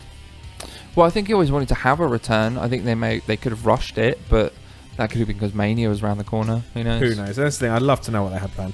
Yeah, Finn Balor, I think, is the highest win percentage out of. Well, actually, this will make you laugh when we get to, when we look at the next guy. Somebody comes close in this current category of people. In fact, two people come close. One person you'll be happy with, one person you won't be happy with. Go on, then. I've just seen the name. But I think Finn Balor, I think he's still got a lot, because he's only had 51 matches on the main roster. Yeah, he's got a way to. He came in for a hiccup, then was injured and was out for freaking ages. Yeah, which again, I think the momentum was that he was just getting it, and then all of a sudden, I think the thing is as well, like especially with returns, is the internet ruins a lot of things. Oh yeah. Everyone was waiting for him to return, but then everyone wanted him at the Royal Rumble. It never happened, and that's the thing. Everyone thought he was going to come out, and he didn't, so everyone was pissed off. But I suppose as a company like WWE, it's what you leak in inverted commas. That's it. Yeah, true. The next person that was called up, alphabetically at least, was Mojo Rawley. So 77% win ratio. I've checked this. 77% win ratio in NXT. 81% win ratio on the main roster. Has he had like 10 matches? 155 matches. Oh God. 81%. Again, he is doing really well for himself. But again, nothing in NXT. I feel really bad because I feel like I'm the only person that hates Mojo Rawley. No, you're not. No. Believe me, you are not. Because every time someone says to them, it's Mojo Rawley, it's really good, I just look at him and just think, but he's a dick. Yes, he is a dick. He won the Andre the Giant. He won the Dre this year. Yeah, didn't he just? Yeah. But yeah, 81% on over 150 matches. Can he and Bray swap numbers? That would have been good. Yes. But yeah, he's doing surprisingly well for himself. Again, a guy that I didn't think was ready to be called up. Zack Ryder's going to turn heel on him, batter the shit out of him, and they'll both disappear. That'll be fun. Would you rather have Zack turn heel or Mojo turn heel? Yeah, come on, let's hear it. I'd rather do you think would work Zack turn heel. Why? Because I'd like to see a heel Zack Ryder batter the living snot out of Mojo Rawley. Mojo beaten up. Yeah. But Mojo is going to win that feud. No, this is the problem. Because what you do is Zack going to literally kill him dead? Yes, that's what's going to happen. So, that they do that spot. You do that spot where they put their ankle in the chair and then they jump on it. It's like, oh my God, he broke his ankle. What's going to happen? What are you going to go with? You're going to do that. We can do it around his neck. And his head is physically going to flop. Wow. Like his spine is going to shatter. Like a balloon having deflated. The air out yes. of it. Wow. Well, you really don't like Mojo. And then what's going to happen is there'll be a sniper in the rafters just to take just to take Ryder out afterwards. Jesus, a sniper in the rafters. Just to take Ryder out afterwards. All right, how about your dream tag team? Mojo Rawley and Dolph Ziggler. Can you just feed him into a wood chipper? Hype train. Fargo style. The only other person that was called up. That took a really dark turn. It did. Snipers, man. Come on, really. Oh yeah, because the wood chipper's better. The only other person, again, someone I thought that was called up too early, Nia Jax. But check this: win ratio on NXT of 48% off 100 matches. Main roster, she's had 160 almost. She's only won 25. Ouch, that's a big drop. I'm pretty sure a lot of those was her first run of being in squash matches. 16% win ratio for her. That's for big really Nia. not good. But then I'm wondering if a lot of that as well is after the whole Women's Revolution, it was tag match, and there was that whole team bad, and she might not have been pinned, but her team always took the loss. Yeah, was it team bad, PCB, and sorority system? No, the submission sorority. Yeah, or something something stupid. that had to be changed because that equals porn when you put it into Google. Yeah, so I mean, I think she's probably capable of more than people give her credit for. Yeah. But yeah, win percentage of 16% for your monster heel, your big lady of the division. Because she's bigger than Tamina, isn't she? Really? Yes. She's. I mean, I'm not. I think she's probably I don't want to say she's a better wrestler than Tamina. No, I think she is. To be fair, she's got a better presence in the ring than Tamina. Yes. I look at Tamina and I think, yeah. You're just there. Yeah, that's it. You exist. But yeah, so I think obviously Finn Balor's doing well for himself. Yep. Even though his win percentage has only increased by 6%. I mean, Sorry. I think I stopped you there. My mind has gone mad for some reason. Yeah. When you mentioned Nia Jax. Yeah. I don't know why. My head went to hardcore country, like the Mickey James and thingy music from TNA. And I've just thought of the greatest women's tag team ever. There we go. You have Charlotte and Mickey James, and you call them Flair Country, right? Because there is a Flair Country, right? Down the south, everyone loves Ric Flair, but because Mickey James wears flares. That's the only reason I can think of this. My mind has just gone mad. Just so many things that click in. Okay. I'm booking this, by the way. Good. Flash forward a month or so, Bayley makes her debut for the main roster because she kind of pops up as Sasha's tag team partner for a random pay-per-view match. Then dropped down again. But then didn't get seen again until a little while later. So she was essentially the placeholder in NXT, wasn't she? Yeah. Like it was like, we want to call you up, but we've got no one to take the title from you, so you're having to stay there. Wait for Asuka to be ready. Yeah. But yeah, she had a 76% win ratio at NXT. She's gone up to 84 on the main roster, believe it or not. But her character is currently dead. And she's even admitted this, I think, recently, is that she doesn't know what her character's doing. But she's got an increase of 8%. And as I say, honestly, folks, looking down the numbers, not many people get an increased percentage when they move up to the main roster. Yeah. So it's good. Yeah, it is good. But saying that, she was NXT Women's Champion for 223 days, Raw Women's Champion for 76 days. So she might be getting more wins, but she isn't being given the run with the belts. No, that's fair enough. But I think, especially on the main roster, is they're kind of hot potato in it. It's like you have it for a bit, then you have it, then you have it. Well, and then once you've all look had at it, Charlotte and Sasha, they bounced back, and that was horrible. Over a 3-month period, it would change hands like 6 times. Yeah, it was something ridiculous. But I think it is kind of you have it, then you have it, then you have it, and once you've all had it, then we'll pick someone again. Yeah, like just names in a hat. Yeah, that's pretty much what it is at the moment. Well, I kind of do like the whole Alexa, the dynamic between Alexa and Bayley really worked for me, because it was you're just a fan, and in fact, if anything, Alexa really brought out the character of Bayley by saying, "Look, you are just a fan. I'm the real deal." And it was basically schoolyard bullying, wasn't it? Really? Yeah. I just felt, because I was at the match where Bayley just, as a character, just died. She just, she picked up the kendo stick and was like, I can't even use it. But then I guess it's like, why? I guess her wins have gone up, but yet the perception is she's got worse. Yeah. And this is and it's not that she's a bad wrestler, because she's not at all. No, she's got the skills. Although I think I saw someone saying that she needs a better finisher because she hits the Bayley to belly, but as a finisher, whereas Big E uses that as just a standard move, just for. I don't think I was trying to think of the women's finishers the other day. So Charlotte is natural selection. And figure eight. And the figure eight. More the figure eight, but yeah. But yeah, because she occasionally uses natural selection. Becky's is the disarmer. Yep. Has she got a non-submission finishing move? Not that I'm aware of. Not really, yeah. Yeah. I can't even think as the bank statement, isn't it? Bank statement, yeah. Yes, for Sasha. She got the double knees off of the ropes. Yes. Yeah. Yeah. And then I get to like, what's her name? Naomi. Naomi. I don't know what hers is. I honestly don't like. I know she uses the rear view, but that's not a finish. She uses the split leg moonsault, doesn't she, on the ropes? Is that her finisher? And she's got a weird finisher as well. It's kind of like an Iron Maiden style finisher. Oh, okay. That she's beaten Lana with, I think. But yeah. See, Lana's finisher, I really like. What's that? There's like the X Factor style thing. Yeah, like the sit down spine buster. Sit out face buster. Oh, that. Yeah. Sit down spine buster. Yeah, that was weird. Yeah, that was weird. I like that. But yeah, Lana, what the fuck is she doing in a wrestling match?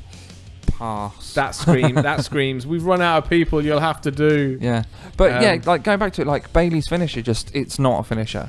Like Paige, going back to Paige from last week, she had the Paige tap out. Was that when because I remember she doing this weird kind of inverted sharpshooter where she also grabbed the arms. Yeah, so like basically she was holding them. Yeah, and like I squatting on her knees. Love that. That move, was the PTO. That was. Yeah, that was great. Then she had I can't remember what it was called now, but she had like a DDT type finisher. Okay. And then she had like another submission move as well. Okay. Like so she had like 3 that she would use, and that were effective. But I don't see Bayley as being an effective wrestler. But then at the same time, she's more of a gimmick because she's the fangirl gone like I don't know. But then as a fangirl, you'd want to do everything that you. True. I guess she's kind of doing the macho elbow, which is a bit fanish. Yeah, I guess so. Yeah, because she's a macho fan. But yeah, I guess Bayley's stats lie because she's not doing as well, I don't think. But then it is a different world on the main roster. Yes. The only other person we're going to talk about now, January this year, Samoa Joe pops up. Yes. After the Royal Rumble. Yep. Seth Rollins' knee pops out.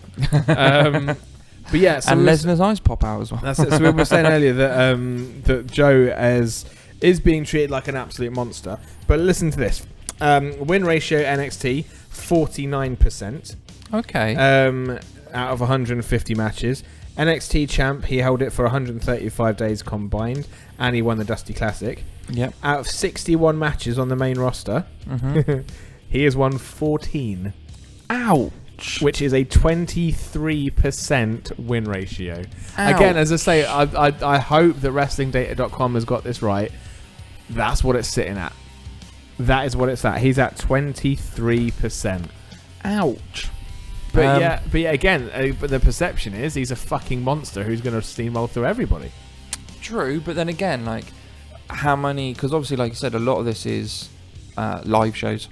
It takes into account everything. Yeah. So how many of these are tag matches or dark matches after Raw goes off air? I don't think you wanted me to go into the breakdown and tell you exactly what type of match was each, because I could, but that would have taken me even longer. But yeah, so we'd Samoa still be Joe, on the Shield from last week. We would be. So yeah, Samoa Joe has got a terrible win record. He's dropped 26% in his win ratio. That's really bad, isn't it? From NXT. And he still hasn't won anything, but as I say, he has got the match with Brock Lesnar, which is, I guess, a victory in itself or a achievement. Yeah, in itself. And I think the way he's being booked, he doesn't necessarily need to have the wins behind him to look as good as he is. What do you reckon? Do you reckon Brock's going to beat him? I think he's going to have to. Yes, I think Brock will win. I think we'll then see Strowman take on Lesnar and lose again. Because I think that Brock needs high-profile opponents. Yes, and I think Strowman's the one to do it. The Beast versus. I'm hoping, and this is the thing. In a way, I hate the fact that Brock Lesnar's got the belt, and the fact that we have he's already held it for something like 86 days. He's going to have it. He's going to have it for a year. Yeah. It will be Mania next year when he drops it. It'll be weird when it goes back to. But I think I heard rumours recently that there is talk of actually having Joe lose this Great Balls of Fire match. Yeah. And then having Reigns. Balls of Fire. Yeah. Cotton War Balls of Fire. And then having Reigns take the title from Lesnar at SummerSlam. Because I think Raw's ratings, yes, Lesnar's appeared a couple of times, and it's pulled a few people back, but because he's not going to be there every week, I think they want the belt back on telly. This is the thing, it's going to be weird if he does hold it for a year when the belt goes back on Tane. You see it every week. Yes. So I think there's talk of them putting it on Reigns at SummerSlam, then having a Roman Reigns Lesnar match at Survivor Series. Okay. Which Reigns will still retain. Reigns going into Mania as champion and dropping it to Braun. So kind of a flip of how it was going to be. Okay. I'd like to see that. I guess we have to wait and see, really. I guess. Yeah, we can't book it, but I'd like to see. Yeah. I'm just hoping that the Joe match is, and I'm hoping that, because I was talking to someone earlier about this and Brock and talking about how gimmick matches can make boring people interesting.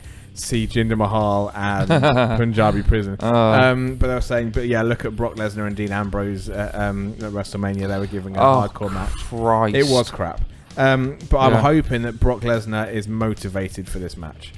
And I'm hoping that the fact that Joe is not intimidated by him on camera and is kind of standing up to him is making Brock Lesnar motivated for this match. I think everyone on the Raw roster, I think Lesnar would probably choose Joe. Because you look at Joe's background. He knows he's legit. Yeah. Yeah. Like, if Joe's going to throw a punch at you, he's going to throw a fucking punch at you. He's not going to... I hope it's a safe match. I hope it's a safe match. I don't want to see anyone... I don't want to see Brock go in thinking this is a UFC fight and fucking kill him. Again, I also don't want to see Joe... Because I get the feeling that if Joe throws a forearm that Brock thinks is too stiff... He's getting one back. That's it. But then I hope it doesn't turn into a clusterfuck where I hope it remains professional. Yes, I think the word I'm looking for. The level of brutality to look at, and it's only because I watched it very recently, would be the first match of the 3 stages of hell. So Austin versus Triple H, when it was just a standard match. They didn't care about each other's safety, essentially. Yeah. The match was very brawlish, very just street fight like, but they were safe with it. Yeah. And that's what you're going to need. And I really hope it doesn't turn into a squash match. But again, folks, let us know what you think. Are you looking forward to Joe? And actually, wait a second. When is the Great Balls of Fire? Oh, like next week. So actually, this is... What did you think of Great Balls of Fire? No. I think it is like next week as in time of record, not time of recording. So this goes out the Monday before. So the 10th of... No, I think this is coming out the Monday after Balls of Fire. Really? When's Balls of Fire? Is it the 9th? I don't know. It said 2 weeks on Monday. You can cut this out, right? No, we'll keep it in. It's fun. Okay. It's fun. I can't mouse. I'm going to London tomorrow. This is getting edited when I get in. So regardless, let us know your thoughts on Great Balls of Fire of Samoa Joe. Let us know what you think of any of the call-ups that have happened since being called up was a cool thing. As I say, because the stats are very interesting. I'm not sure if I could always post them up if anyone wants to see them. If you want to see the stats, get in touch, let me know, and I'll happily share my knowledge with you. So next week we'll be talking about the most recent ones and who we think potentially could get called up. Message in, let us know who you're excited to see called up when it eventually happens, if it happens, when it happens. I say, if you don't already, go to Facebook, like us on Facebook, Figure 4 Radio, facebook.com/Figure Radio. Luke is on Twitter and on Instagram at Figure 4 Radio. Nice and simple. There you go. I am at F4R_Mastermind. Don't really post a lot. I probably should, but I'm going to plug this because I'm pretty sure we forgot it last week and Kai's going to kill us. There's also the website. Yes, figure4radio.weebly.com. And fuck our YouTube page. YouTube.com/F4TV. Because all of our old archives are being uploaded on there. To make room for all this great new content that we're bringing you, we are putting stuff on YouTube. So go and check out some of the old stuff. There's some really, really fun stuff on there. And as well, if you are a wrestler and you have a match that you want to have commentary added to, you think it's just missing that final touch, or if you're a promoter and you've got a show that you want us on live or in post, get in touch on Facebook, on Twitter, Figure 4 Radio, at F4R_Mastermind. I am available for bookings.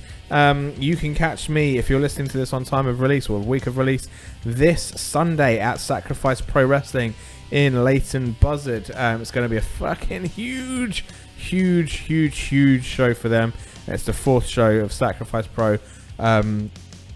without giving too much away, so much has been put into this behind the scenes.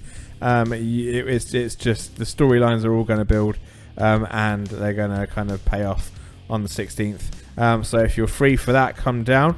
Then 28th of July, me and Killer Kai Brand are going over to Exposure Entertainment in Llanelli for Exposure Wrestling Entertainment. That's at Parky Scarlett's. It's exposureentertainment.co.uk. It's Exposure Entertainment on Facebook. That one is going to be an absolute riot. Nige has promised us some crazy wild things for that show. And then the following day, myself and the Emissary of Truth, TJ Lee, will be at the Wrestling League down in Harwich on the 29th of July. Another huge show there. The venue looks amazing. I cannot wait to call that one live.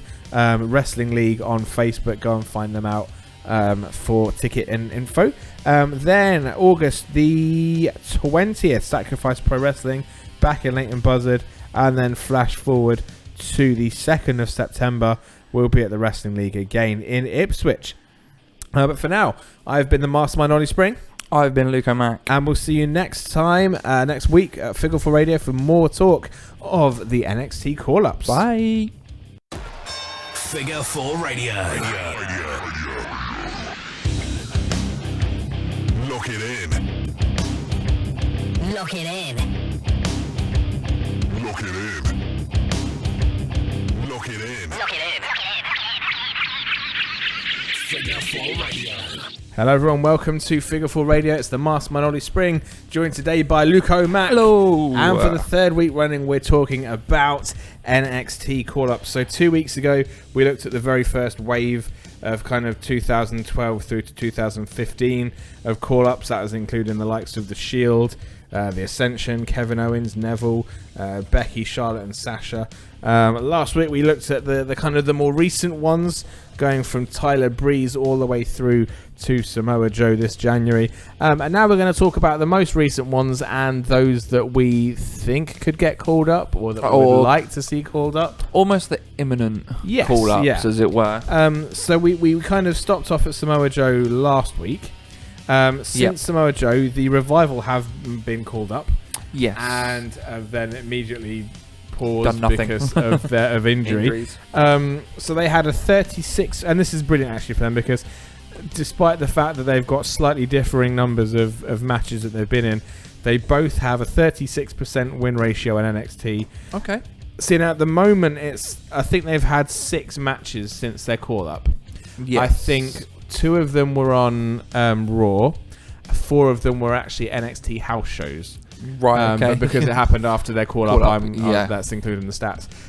So they're currently on a win ratio of 33% because they won their 2 Raw ones, but they lost all the NXT house shows.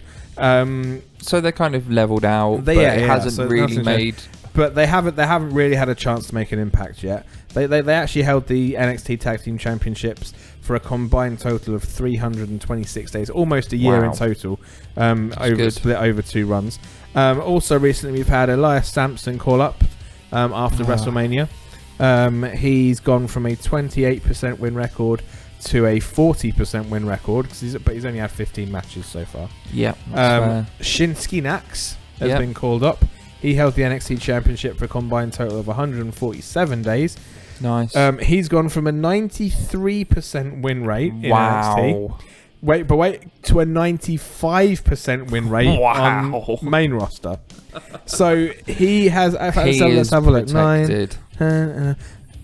Since he debuted at NXT Dallas, he's only lost. Let's have a look. 12 matches. 12 to 13 matches he's lost. So there must only be one wrestler on the SmackDown card in the last month that has a better win rate than Shinsuke. Who? And that would be Jinder. Oh, God. Oh, God. No. Any wrestling boner I had from last week has just gone flaccid. Oh, no. No, that's horrible.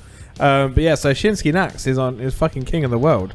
You'd have thought that a 93% win record at NXT couldn't have got much better. It fucking has. That is Hulk Hogan level of winning, isn't it? That is more than Hulk Hogan, I think, to be honest. That's ridiculous. It's crazy. And then also we've had Ty Dillinger get called up. He's gone from a 40% win rate in NXT to an 83% win rate on the main roster. Granted, these stats, these people haven't had an awful lot of matches yet on the main roster, but he's gone up by 42% as far as his win ratio. That's ridiculous. He's done so. So first of all, the Revival. Yes. When they get going, were they Raw or were they SmackDown? Raw.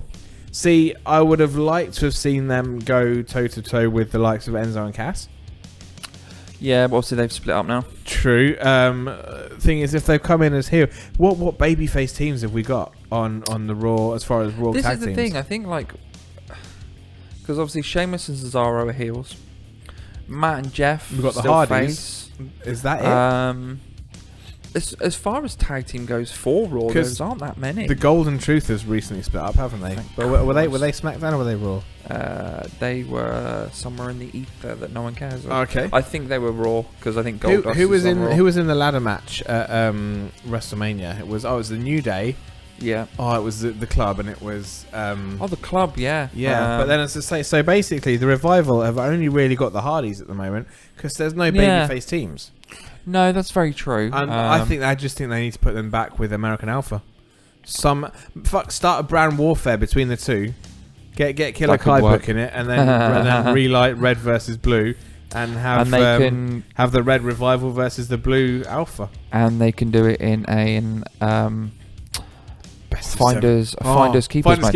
I'm thinking, what about a fucking best of 7 series? Between those. Oh my god! Best of 7 Finders Keepers. Yeah. That's what Kai would book. That would be immense. Elias Sampson, all he seems to be doing at the moment is playing guitar. Which, I mean, as a musician, I can't fault that. I mean, he is an awful guitar player. Don't get me wrong. He's no honky tonk man. Who never played his guitar. He just used it to hit people. Yeah, he just swung it around. But yeah, I mean, I never really got him on NXT. I don't really get him. I just don't get what he's meant to be doing other than just irritating people. It's unfortunately, cheap. having the gimmick of a drifter doesn't necessarily work.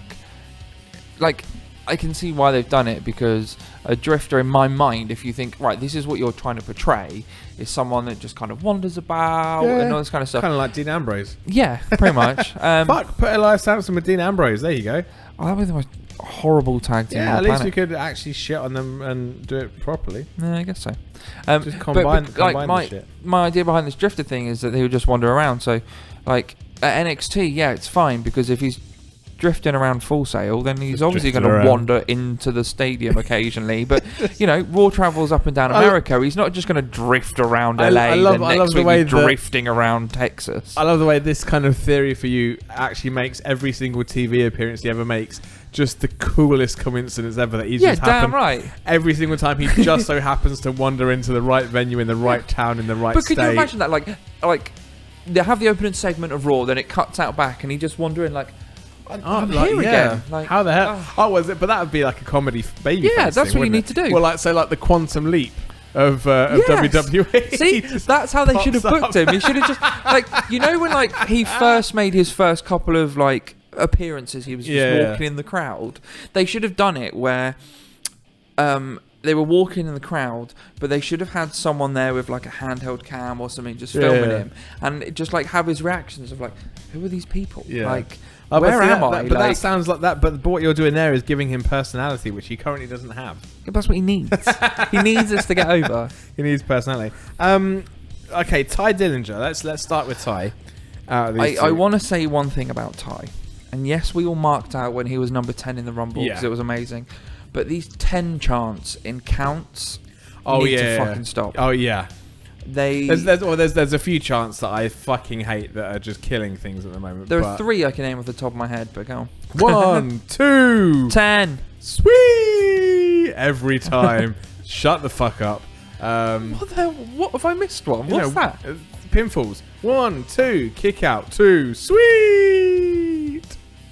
The 2 sweet thing after a kick out at 2. Oh, I don't know that one. Really? Yeah. It pops up everywhere. Referee counts 1, referee counts 2. They kick out, and the ref goes sweet, and No, the crowd will go sweet. It's just irritating. I haven't seen that one. But yeah, the counting flow when the ref goes 1, 2, 2, 3, 3, 4. That's annoying. That's annoying. Yeah. And then 10 at every opportunity. Yeah. Also irritating. But no, I think I'm worried with Ty because I think Ty was He's worked so hard to get to the main roster. I think he was a medium-sized fish in a small pond in NXT, and now he's going to be a tiny fish in a fucking ocean. Yes. I'm not sure if he's going to be able to get over. I'm worried for Ty. I hope he does. We haven't really seen his first feud or he's just anything yet. Well, he's had 40 matches somehow on the main roster. I don't know how many of those have been house shows. They're probably stuff. majority. He's literally maybe had 2 or 3. I like him paired with Ziggler. I think the two of them, their styles could go well together. As a pairing or as a no, as in a feud. Sorry, a feud. Right. I think they're because it's basically just 2 show-offs, isn't it? Really, but a babyface show-off versus a heel show-off. Yeah, that's true. I mean, I really like Ty. I think he's a nice guy. I think he deserves the world. But I mean, he never really won much in NXT other than getting a fucking number over, which is clever. Yeah. But yeah, I'm kind of worried about him. It's almost like sending off your kid for the first day at school. Maybe I just hope he doesn't get bullied by the big boys, and I hope he does well. But I don't know if he will. I'm sure he'll be fine. Okay. He'll be fine. Shinsuke Nax. Yep. What are your thoughts on him? Well, I like the fact that he's protected this 90+ win rate. I think that's really clever. That's insane. Yep. The fact that I don't know if they've dropped it or they've just kind of when they started calling him the artist.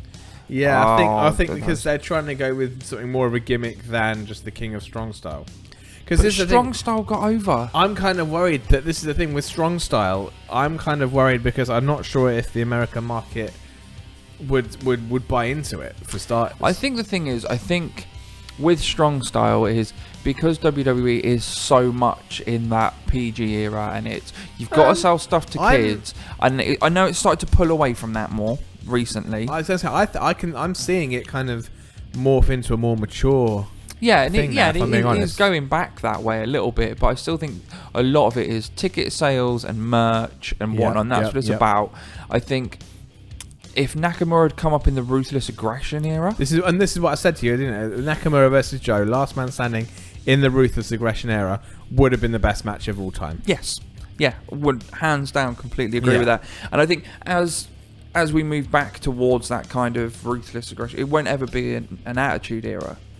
Yeah, but I don't think anyone wants that. No, I think it will move back to the slightly grittier side, though. Yeah. Then we'll see more of it. But I think at the minute, just to kind of get him warm with the fans and stuff like that, they may have just dropped it a little bit. Maybe. But I think the problem for me is Strong Style throws up a lot of problems. It works in Japan because it's the style of the entire thing. Yes. Whereas having one Strong Style guy in a non-Strong Style company, I think the thing is as well is because the way the Strong Style's paced, it doesn't suit the American market at all. And in a way, it kind of reminds me in a way of old ECW.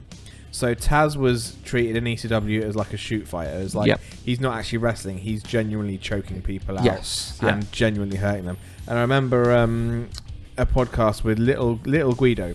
Yes. And he was saying how he was basically trained as a shoot fighter in Japan. Yeah. And he was a legit shoot fighter, but when he came to ECW, they didn't want more than one shoot style worker. Yeah. So they said to him, "You're going to have to go and do this Italian gimmick because we've already got a shoot guy in Taz, and that's kind of it."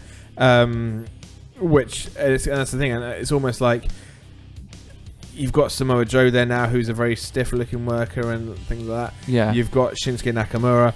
I'm wondering if, like you said, they're going to maybe, I don't know, take one per brand, or maybe actually start building into a more shoot style environment where, like I say, taking inspiration from the Ruthless Aggression. I think that would play into and making their own era from that. Would play into the advantage of Strong people, style era, maybe of people who we haven't seen a great deal of that have worked really well in Japan. So the Club. Yeah. That would, if that's the way it went, then we'd see a massive rise in the Finn club. Balor would shine in that. Yes. I'm sure AJ would style in that. Oh, completely. Shinsuke Nakamura would shine. Samoa Joe would shine. Yeah. Bailey would get buried. She'd be decapitated and written off TV for a year. Yep. But this is the thing. So I think as it's almost bringing a style, and I think a lot of the characters they've got there, it wouldn't fit. But maybe they need to just start diversifying it. So and this is the thing. So they've had characters that are clearly more aimed at kids and more aimed at adults, but maybe start having styles and matches. So have one really fun comedy match involving Tyler Breeze and Fandango. Maybe then have a stiff match with Joe and Nakamura and Balor. Mix it up. That's it. So don't just have a whole bunch of wrestling matches.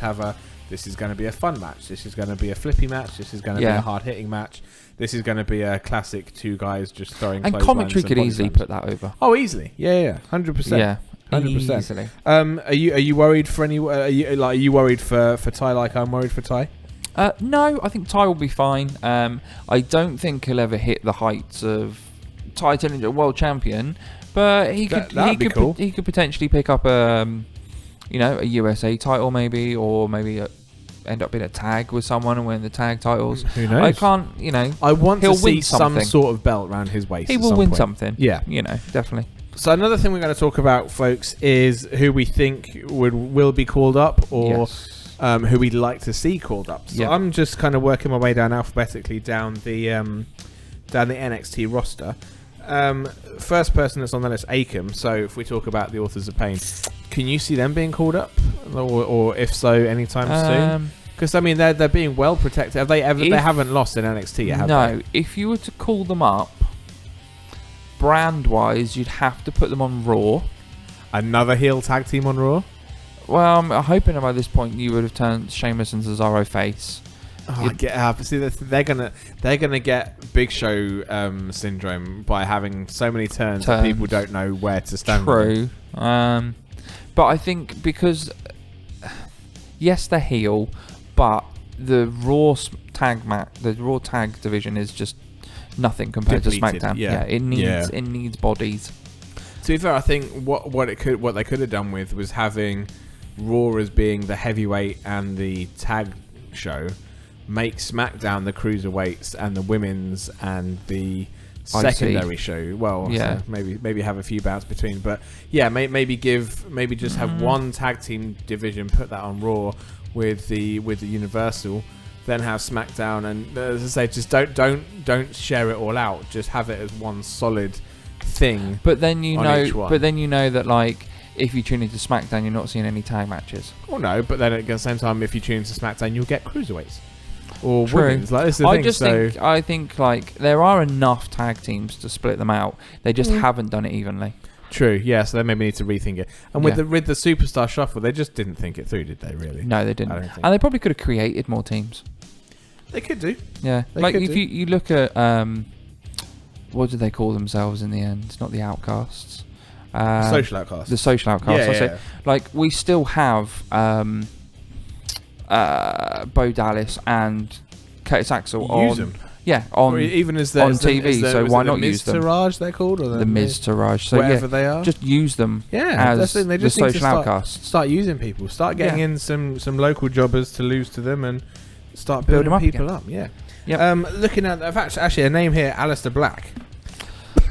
Obviously, I'm going to show him bias because he's from this side of the world. I've seen him live on a few occasions. Yeah. I think if we're talking like a new era with strong style, I think he would fit right in. Those roundhouse kicks. Oh, Fate of Black. Black Mass even. Oh, I'm a huge Tommy End fan. I've liked him ever since I saw him at a Southside show. It was when he was still in the Sumerian Death Squad with a guy whose name I can't for the life of me remember. Now that's really bad. But yeah, he was intense. Following him on social media, he's legit. He's a real deal. Again, bringing him up, putting him with someone against Joe or Nakamura, someone that hits hard. Balor could take, as I say, basically everyone we talked about earlier. Yeah, exactly. He could have some really good matches with.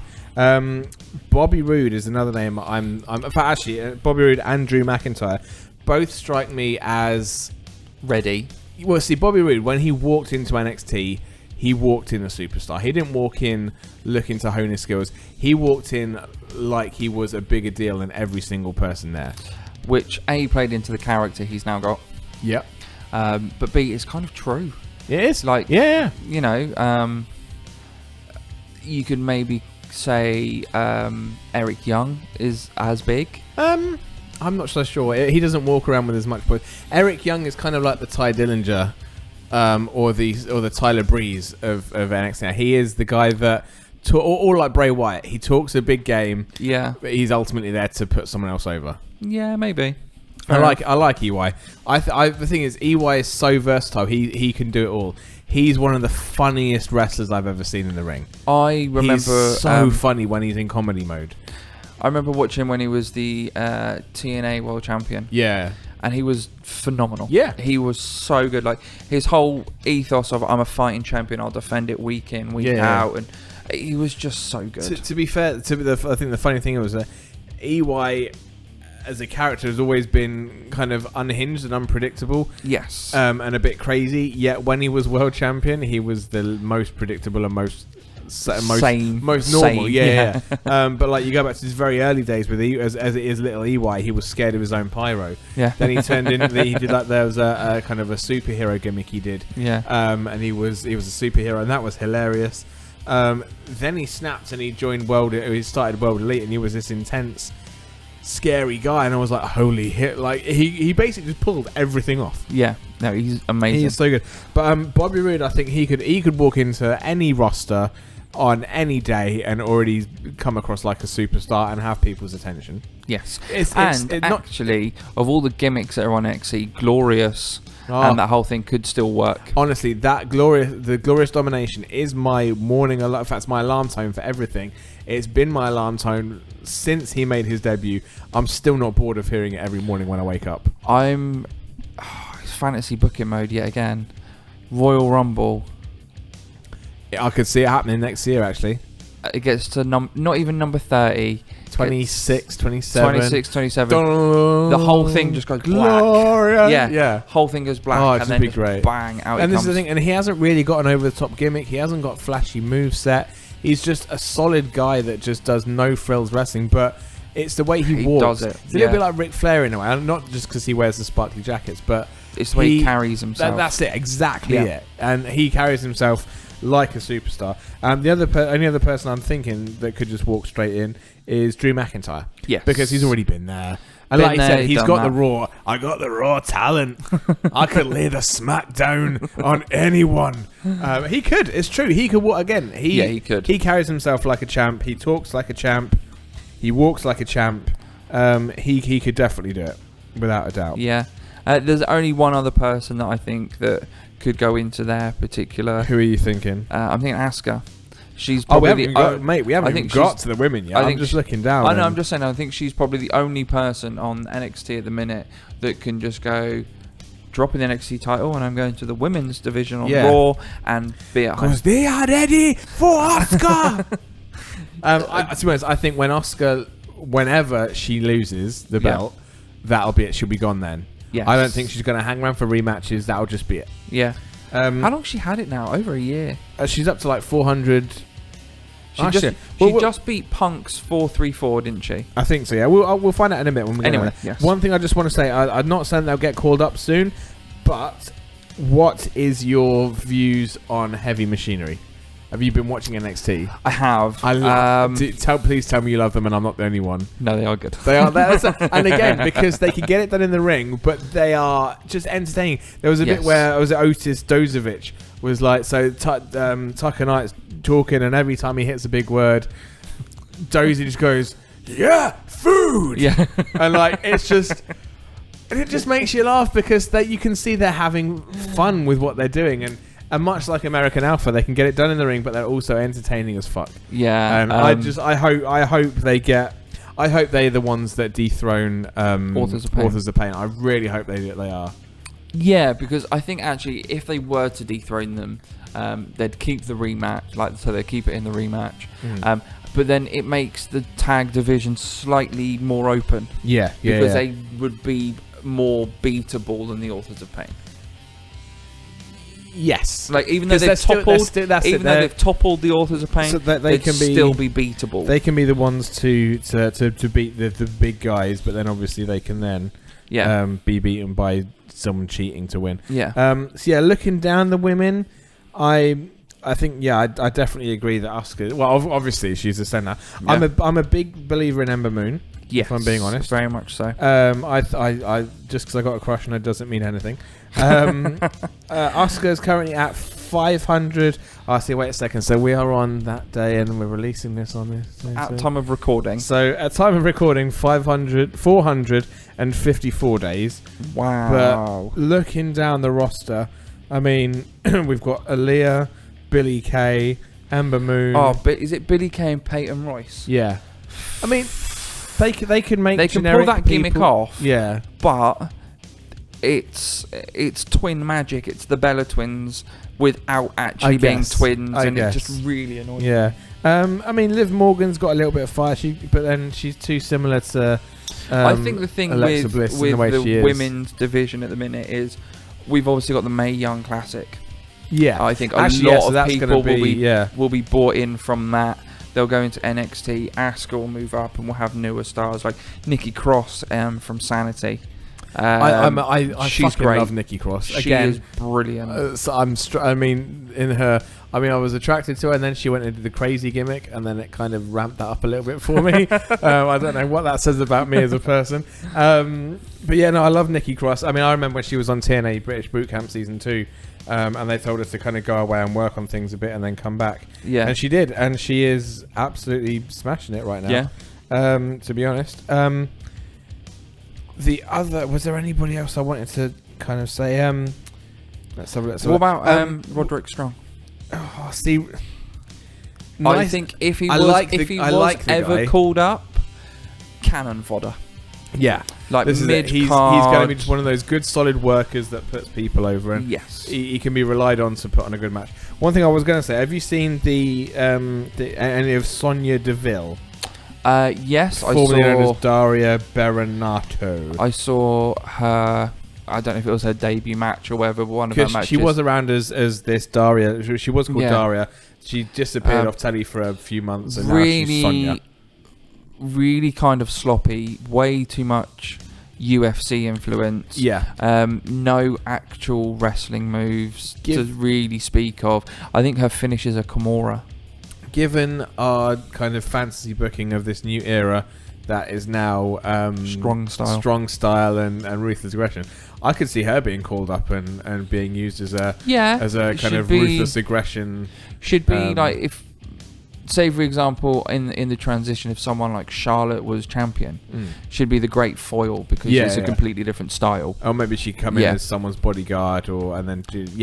Or if she can just start putting it together in the ring, she could be a very good female strong star. I know this sounds really bad, especially from someone who's never wrestled, but like I saw no chain wrestling from her at all, and I think that's not a bad thing, though, is it?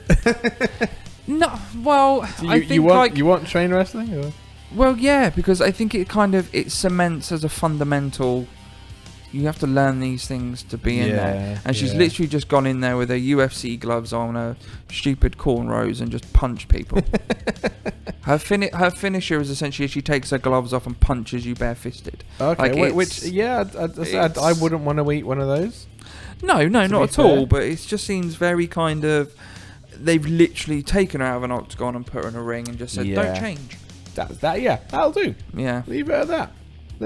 Be the female Brock Lesnar. Yeah, well, that's the thing. And if they can turn her into someone that can wrestle, I think they could have something. To be fair, if she can start doing some suplexes and a few more holds, I'll give it a go. Get some German suplexes in and female Brock Lesnar. Yeah. Who do you think will be the next person to be called up? Who's the next NXT star that's going to be in on the main roster? Because to be honest, they are running out of people. I think, like I said, women-wise, obviously it will be Asuka, but not until we've had the Mae Young Classic. Yeah. I've got a feeling after the Mae Young Classic, NXT will have like a women's tournament for the number one. Yeah. And it'll be won by one of them women. Like who do you think is going to win? Who's going to be the one to beat Asuka? Who is ready? I don't know. I want Ember Moon to get it. To be honest, I'd like Ember Moon to win it. To be fair, yeah, it's just that would make more sense actually to have Ember win it than because I'm a little bit. I'm not entirely sure if Ember Moon's shoulder injury was legit. Because obviously she looked like she was meant to be thrown out of the ring. That was obviously the thing she was going for. And obviously an injury is very...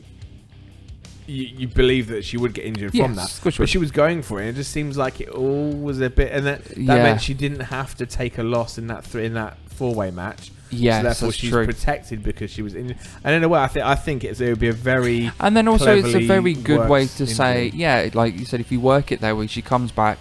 She wins essentially a squash match in her return. Well, she's already come back, hasn't she? Yeah. So she wins the squash match essentially back on her return, and it's kind of like this is what you were missing. Yeah. So now she's got that momentum to carry forward. Male side, it's got to be Rude. Or Drew. Oh, but you could take them both up at the same time. True. Like I said, Aleister Black, I'd like to see go up. Yeah, I think he's probably got a little bit more in him. To kind of, because he hasn't really had many. He's not as over as he could be to go up. And his match with Cassius Ohno has been his longest so far. He's had one non-squash match, so he obviously needs a little bit more time to kind of come to grips with things. Yeah, I think it's that thing of like we'll just see who comes through. Yeah, that's essentially what it's there for. But they'll build the next stars. I am starting to think that NXT is getting vastly depleted, and I think they need to slow down with the call-ups. I think they're not ideally creating stars at a quick enough rate to replace the ones that are being taken up. Ideally, you wouldn't raid it once a year, but you'd bring people up when they were ready, or kind of around like just after SummerSlam, maybe. So I'm thinking keep it WrestleMania. Well, I was thinking, don't bring anybody up. Maybe have one surprise in the Royal Rumble, maybe one or two in the Dre.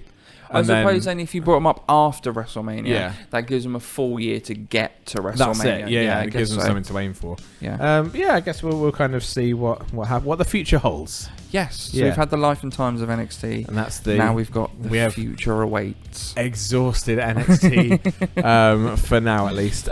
Folks, if you don't already, please go over to Facebook, find Figure 4 Radio, give us a like, a follow, a share. Get involved. Talk to us. Who are you looking forward to seeing call up from the main roster? Who are you liking that's been called up? Let's hear what you think. You can follow us on Instagram and Twitter, Luke. At Figure 4 Radio.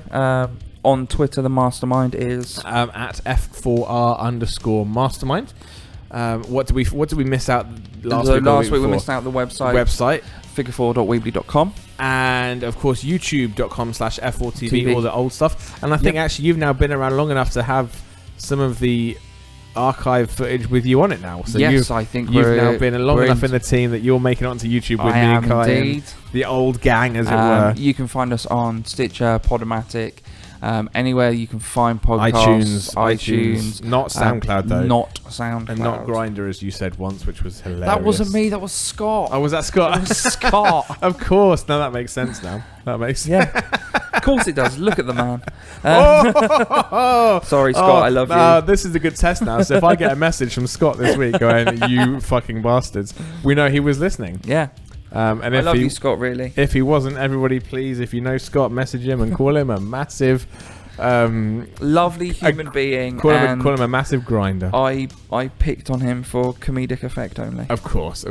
And if you're a wrestler with a match that you want to have commentary added to, or if you're a wrestling promoter and you want us at your show to commentate, or if you want your show commentated on post-show and adding on in the edit, get in touch with myself. I'm starting to get the wheels rolling now on the commentary train. Is that it? Is that a thing? Maybe. I've completely got lost there. My train of thought just got derailed. You can catch me at Exposure Entertainment Wrestling on the 28th of July. That's at Parky Scarlets in Llanelli in Wales. Myself and the Killer Kai brand will be commentating that one. Nige has promised us an absolute riot for that show. Some things that we aren't used to seeing. Some things that we may not see very often. The very next day in Harwich in Essex, myself and TJ Lee will be commentating for the Wrestling League. That's the show that we've been waiting for a very, very long time. Absolutely stoked that show's finally coming about and we get to commentate for the Wrestling League. Mark is putting together some really cool stuff down there. Flash forward to the 20th of August, Sacrifice Pro Wrestling in Leighton Buzzard at Cedars Upper School. Honestly, the stuff that Sacrifice are building, so just storylines for forever, basically, and just drama and action. It is a wrestling commentator's dream, to be fair. So definitely check out Sacrifice Pro Wrestling in Leighton Buzzard on the 20th of August. 2nd of September, the Wrestling League. Myself and Tej will be back to commentate down in the Wrestling League, this time in Ipswich. And then the 17th of September, we are back at Sacrifice Pro Wrestling for more Wrestling with Heart. But for now, I've been the Mastermind Ollie Spring. I have been Luke O'Mac. And we will see you next week on Figure 4 Radio.